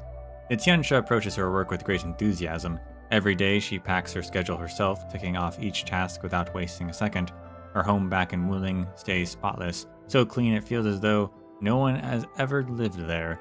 In contrast, her lab is cluttered with personal items, as if that's where life actually happens. If not for HAS stepping in and ordering a mandatory break, Tiansha Zhuang would never have put down her work. Some feared that the sheer amount of work would soon leave Tiansha Zhuang collapsed at the lab bench. What they failed to realize was that she actually found the lack of work to be more unbearable. On the first day of her forced vacation, she gave an illusion of rest, but soon restlessness crept into her expression, and stillness gave way to anxiety. She started pacing up and down the beach, worrying about everything back in the lab. With each passing day of the break, her mood grew heavier. By the end, Tiansha Zhuang would barely get out of bed, kept murmuring these words: "The lab. I need to get back to the lab. The results could come in at any moment. I cannot waste any more time." After the break was finally over, she returned to the lab with a smile so radiant that people thought she had a really beautiful vacation. In truth, she was only glad that the ordeal by vacation was over. Even Perlica, another widely recognized workaholic, was astonished by Tiansha Zhuang's professional commitment. There is a reason she works the way she does. She isn't the only one waiting for the results. The entire HAS and Talos 2 itself are watching her progress closely. As rift disasters grow ever more frequent and devastating, every moment Tiansha Zhuang spends at work carries a possibility of a new solution. Her time is no longer hers alone, but generously sacrificed by those who have lost homes and lives to the rifts. She dare not, and she cannot allow even a second to go to waste.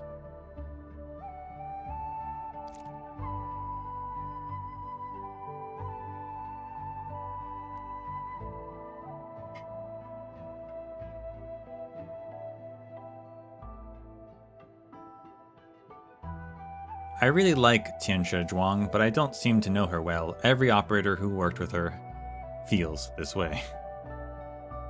Tiansha Zhuang, her past is easy to trace. Any visitor to Wuling City can get the basics from a local tour guide or receptionist. For those who wish to know more, simply dig deeper into the archives of the Bureau Academy, Tiansha Bureau Academy, to peruse her publications, though reading them all takes some dedication. And those who manage to do all that would have a clear picture of the Tiansha, a scientist who deeply immersed in her work, a viceroy who has dutifully served Wuling for a decade. If you wish to set aside Tiansha Zhuang's titles and know her personally, seek out an opportunity to be her co-worker. Most people describe their first impression of her as the soothing gusts of Wuling City in March, gentle, comforting, and refreshing. As a co-worker, Zhuang could unravel even the most recalcitrant of problems. She would be the cool midsummer breeze that takes away frustration and restores balance. The comfortable peace would last until your experiment hits a bottleneck, and then you'd sense a storm quietly brewing beneath her composed exterior. Her speech would change. It becomes quick and relentless, like a sudden downpour of which few can keep pace. Her stride would quicken every step, a violent gust sending reports flapping and flittering off the tabletops. And finally, her problem-solving would transform. Like a blitz, she strikes directly at the source of the issue to completely shatter it, a guiding flash of light in the face of doom and gloom. Soon enough, the problem is no more. The storm subsides. You might think you know Tianxia Zhuang after several tumultuous rounds of collaboration, but as you catch your breath, you would realize that you only saw her scholarly side of her vice-royalty more clearly. And then it hits you. She never talks about herself, not to you, not to anyone. You had stepped into the eye of the storm and found nothing but stillness.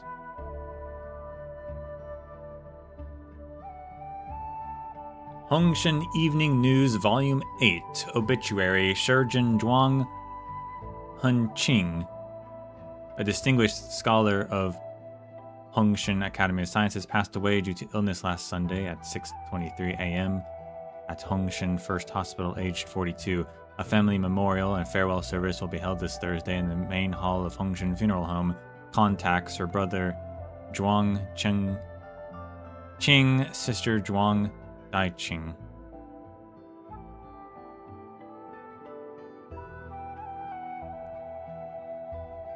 Communication log.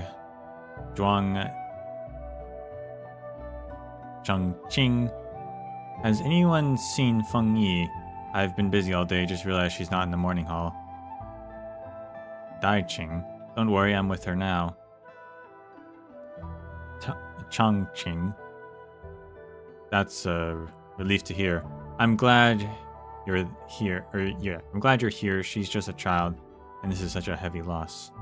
Ever since Hong Qing passed, she hasn't said a word. You know the girl better than me. Has she said anything to you? Dai Qing? No. She won't speak to me either.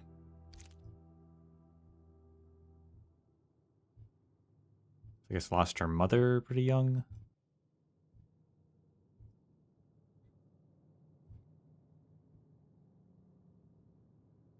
And has, I guess, an uncle and an aunt.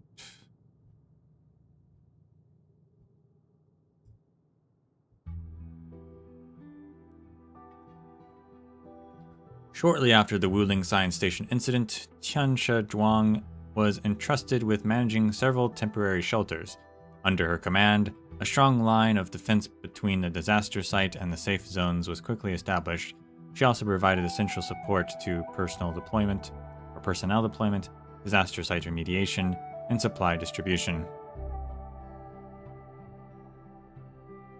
Her exceptional performance during the disaster impressed the HAS leadership. Despite many of other qualified candidates, they insisted on entrusting her with the rebuilding of Wuling Science Station. Under such pressure, Tianxia Zhuang immersed herself completely in research on Arknight.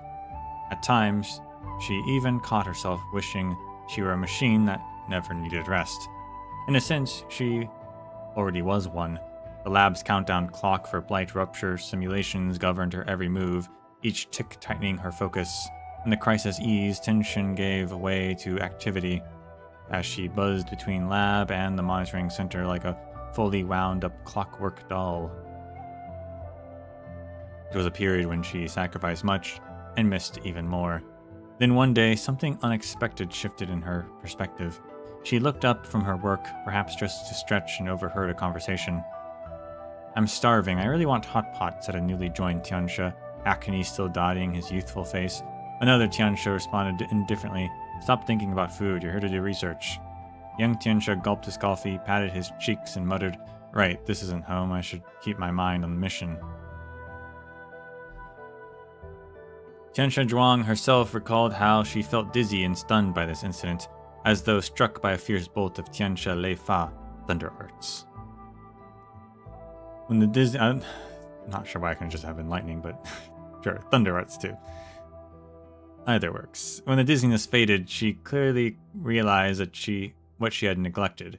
The piles of food tins, stale air, exhausted faces, some colleagues curled up in corners asleep, and another opposite her with a back crooked after spending long hours at the lab bench. Despite Desperately, she searched for something green only to find the glow of her terminal screen. She rushed outside in search of living green, but the pear trees along the path were close to shedding their wilted flowers. The daily routine of work kept her so trapped that she never noticed them in full bloom. In a lapse of stupor, she had a flashback. There was a time when everyone gathered around her as she drew straight lines and gentle curves to draft the city upon a sheet of paper. What did she say then? She said Wuling City would be a home for everyone, so why had she forgotten? She had no answer for that, but she knew one thing, better late than never. That evening, even Tianxia in the academy heard Tianxia Zhuang's call. She raced through every department, building as though possessed, loudly calling out for everyone to leave the labs and admire the falling pear blossoms. Many were taken by surprise and did not know how to respond, so she went door to door and urged everyone to seize what remained of spring. And when even that failed, she threw the windows open and let the petals drift into the offices. When people later spoke of that day, some laughed and said Tianxia Zhuang had worked herself out of her mind. She would only smile and say that she had worked herself into clarity. It's never too late to change. We can have green cities, guys. Even Wuling wasn't as good as it was, apparently.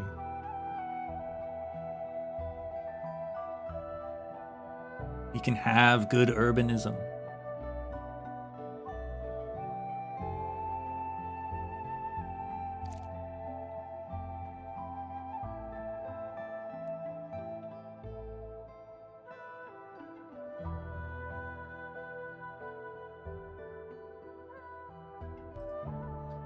Graduation speech. Greetings, everyone. I'm Zhuang Fangyi from the class of Burp. It is truly an honor to stand here today on behalf of my fellow graduates. I'm the youngest amongst you, even fellow students who just enrolled are 2 years ahead of me, so I'd like to begin by thanking everyone for your care and support throughout these years. Thank you for helping me reach the top shelves when I couldn't. Thank you for always saving me a front row seat for the lectures. Thank you for holding back your frustration even when experiments stalled. Most of all, although everyone spoiled me with loving exceptions, usually reserved to a younger sibling, none of my ideas or suggestions were ever brushed off as childish. I skipped many years in school and lost the chance to befriend peers of my age, but in return I gained invaluable friendships with those older than me. I missed out on one-of-a-kind companionship, but received guidance, mentorship, and trust from another. Now, my next step is to continue my studies at the Hongshan Academy of Sciences. The colleagues I met there are likely to be even more experienced. I also hope to learn from them and build new friendships.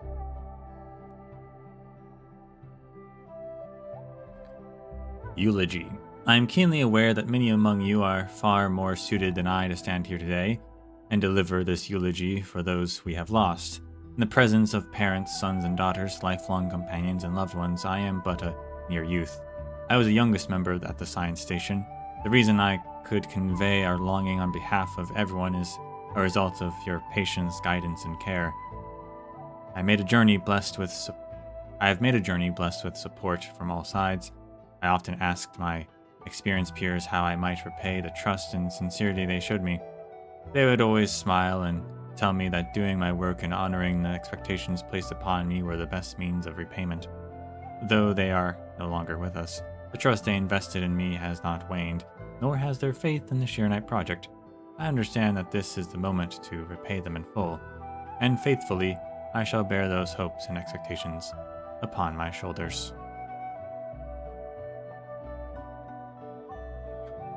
Orientation speech. Greetings, everyone. It is an honor to welcome you to Wuling, where you have chosen to commit your most beautiful years to the laboratories, to this place, and to the forefront of our fight against the Blight and the Rift.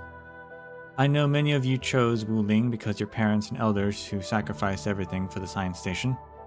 Seeing your young, eager faces brings back memories. I sat where you are seated right now, and I listened to your parents and elders who led me to this path. I once thought this greatest gift to me was the scientific achievements they had spent their lives creating. Now I realize the gift includes you who arrived at Wuling, who answered their call to follow their footsteps. I once believed that the best way to honor their memories was to stay on that path and reach, without hesitation, the ideal future they dreamed of. Now I understand that I must also lead those who follow to guide them onto that path and help them envision the future. Thank you. Thank you for choosing to walk this path with me. Recording new operator welcome party. Am I tipsy already? Maybe a bit. But this isn't, right? I only had a little. Is this the 9th? Maybe it's a bit too much. You know, the last time I felt this happy was when I first arrived at the science station. They threw me a welcoming party, too. I was very young back then, so I only had a juice. But I felt tipsy just the same watching them toast cup after cup and laugh without worry. The mood was perfect. Today just feels like that again. The future is laid out before me, waiting for me to step forward. What more is there to say? Nothing, just being happy is enough. I like that file. Having a like a showcase of her life done in the speeches that she's given. That's cool.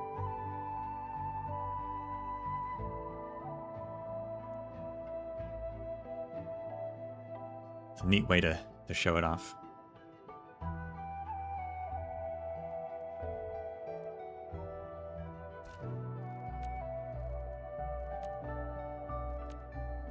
It's my first time on Zhuang, but my holographic projection has been here for meetings before.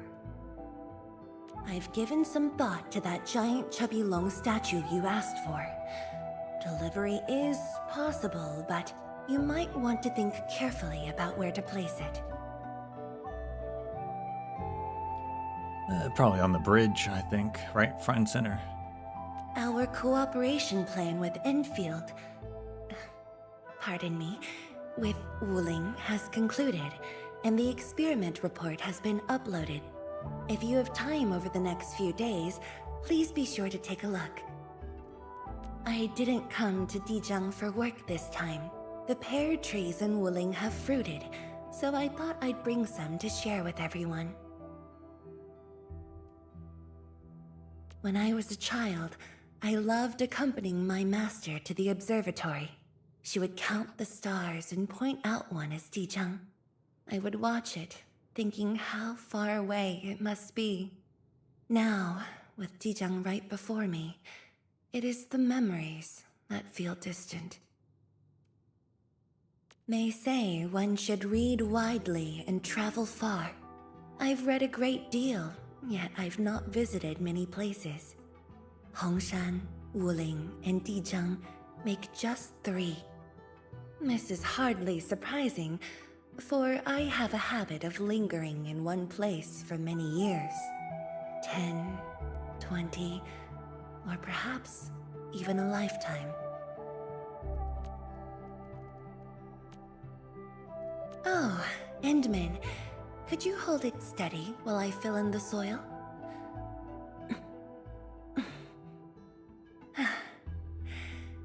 Had fate not led me to Wuling, I might have remained in Hongshan, working as a farmer or a 农业天师.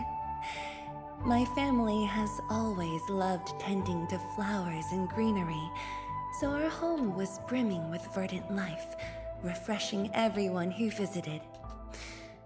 This is why, when I helped plan Wuling City, my first thought was, what fragrance should greet each visitor, and what atmosphere should embrace them?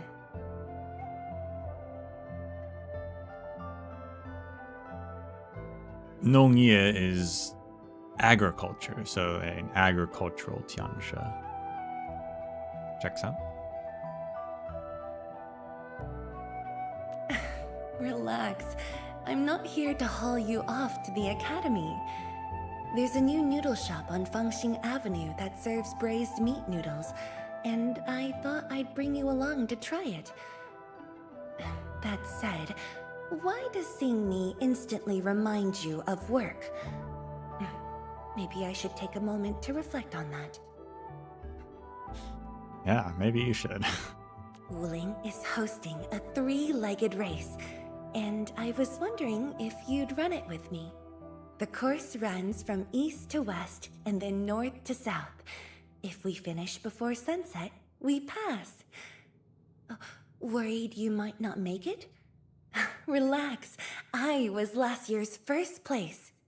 If needed, I can carry you the rest of the way. So fret not. We are definitely going to place. She's first place winner of the 3-legged race.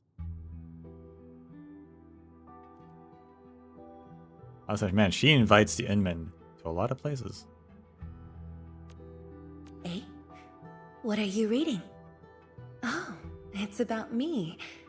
The paper we published earlier? I see. It's about my family. You could have just asked me directly. After my parents passed, my uncle and aunt raised me with great care. But they each had their own responsibilities and couldn't always be by my side. So, from a young age, I longed for more companionship. And yet, when I finally found friends, I started missing the quiet and peace of solitude. Peace may have returned to Wuling City, but we can easily foresee the many trials and challenges that lie ahead. Don't worry, Endman. No matter how difficult things may be, we will stay by your side.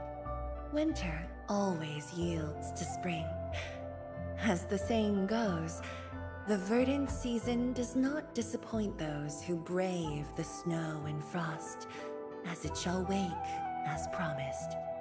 And when the beauty of new spring finally arrives, let us go and admire it together. What you proposed harmonizes well with our earlier vision, though the technical barriers have long eluded us. Now that a new path has revealed itself... Forgive me. My thoughts were carried off by the fragrance drifting in from the window. The flowers have bloomed so early this year. How wonderful. Endman, since the season itself invites us, shall we take our discussion outdoors? Many of the plants in Wuling were gifts from Tianshi, brought from their homelands. When I first saw them rooted here, I thought it was as though they had taken a piece of home and pinned it upon Wuling's earth, so they could look upon it whenever homesickness crept in. Only later did I realize that it wasn't just the seeds that had taken root. They had as well. To them, Wuling was no longer a stranger, but a home.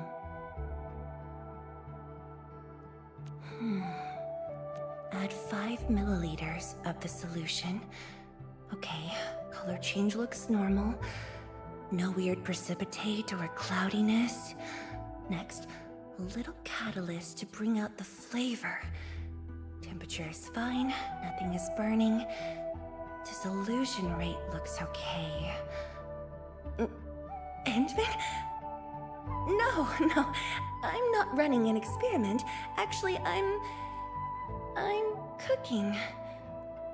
Mifu always criticized me for living on instant food or takeout, so with some free time at last, I thought I'd try making something myself. Want to give it a taste? Cute. A moment, if you please. I just finished my morning run and need a breath. Yes, I'm aware it's 5 in the morning, but that's nothing out of the ordinary. Up at 4, exercise done by 5, at my desk by 5:30. This rhythm has carried me through more than a decade. No, I was never fond of sleeping in. There's simply too much I wish to do and achieve, so I trade sleep for time. That said, what brings you alone to the lab at such an hour? Up at 4? That's crazy.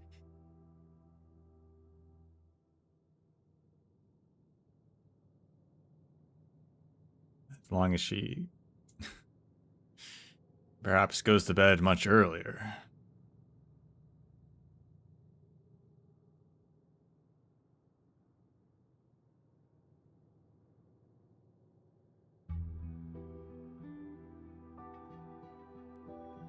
It will soon be the anniversary of my late seniors. Endman, if you have the time, will you walk with me to the Serenity Garden? I still regret that I could not gather the remains and return them to their homelands. And I understand that no monument in Wuling can bring them back. Yet, if through these memorials, we can keep their memory alive, even for a moment longer, then their efforts were not in vain. Topic Wuling City. Of course, building Wuling City right next to the rift is extremely dangerous. I knew that better than anyone else. But nobody wanted to relocate the city when we rebuilt it. Wuling inherited the duty of the science station, and the Tianshi will never falter, nor will this city. My predecessors placed the preservation of their scientific achievements above their own lives. Yet to me, it is their passing that feels like the greater loss. While Shirenite can be reproduced, the departed cannot return. I understand that in the pursuit of science, opportunities to begin anew are painfully rare. Even so, there are always those who choose to walk this path with resolve. Perhaps my predecessors understood this well when they made their choice. Topic Mifu. Mifu is quite interesting.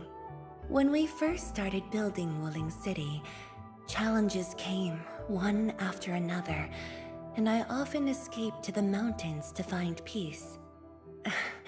Don't laugh, but finding peace was just an excuse. In truth, I was quietly wiping away my tears. Back then, Mifu still belonged to Qingbo Stockade, and she would always come at me swinging her fists. Except that one night, she said nothing, and simply sat beside me until dawn, keeping me company. Shirenite. Right now, I'm faced with two choices. Continue my Shirenite study, or turn to other pursuits. I know that even if I step aside, my colleagues at the Tianshi Bureau will carry on the research along its intended course. And perhaps it's time I contribute more where I'm most needed. Yet this project may be the sole legacy of my seniors. How could I possibly walk away from it? And most importantly, Chubby Lung. Quick, sit with me and help me open these blind boxes. After the Shirenite forge at the Institute was decommissioned, the manufacturer and I embedded Shirenite elements into the 10th anniversary limited edition Chubby Lung. They offered to send me a full set, but where's the thrill in that? Besides, the odds of winning are 1 in 12, which is quite generous compared to the unpredictability of scientific research, where even a lifetime of effort doesn't guarantee success. She's addicted to the gamble. It's worth taking a close look at how Oraline is collected. Nothing unexpected, but we did learn about her family and a bit more about how Wuling was designed, which was neat. There you have it. We're caught up. Finally.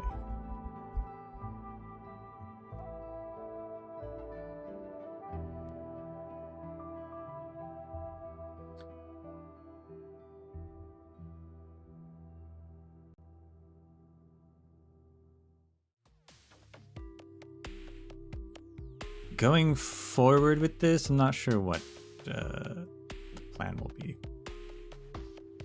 Since now it's just going to be one character every once in a while.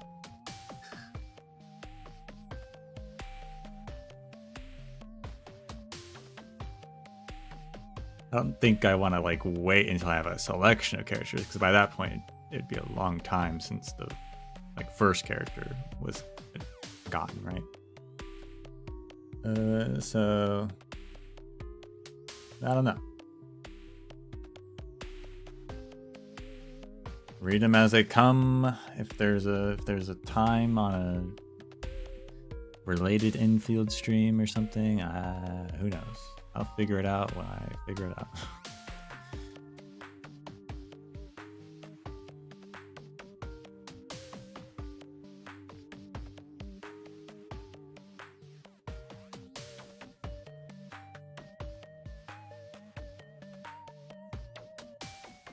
We'll probably still have a weapons stream because there's still some weapons.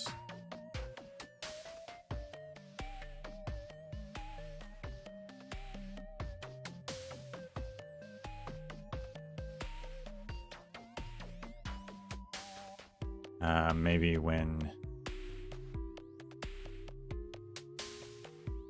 I finish Arcane's profile, then we can have a double feature with that at the very least.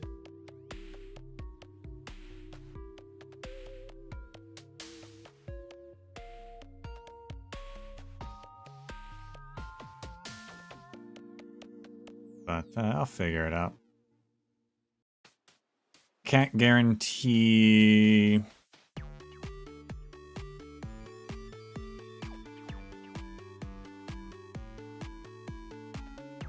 Can't guarantee that maybe I'll always have a stream for it. I might just have to read it and talk about it later, if there's anything.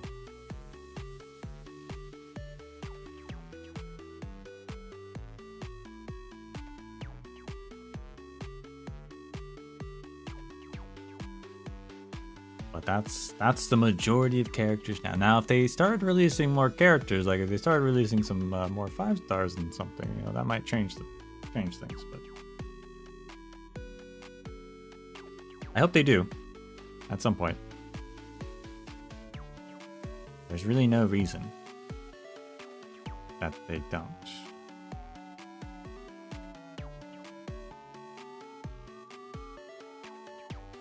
I guess money is the reason. There is one reason, money, but put it in with the gacha like every other thing.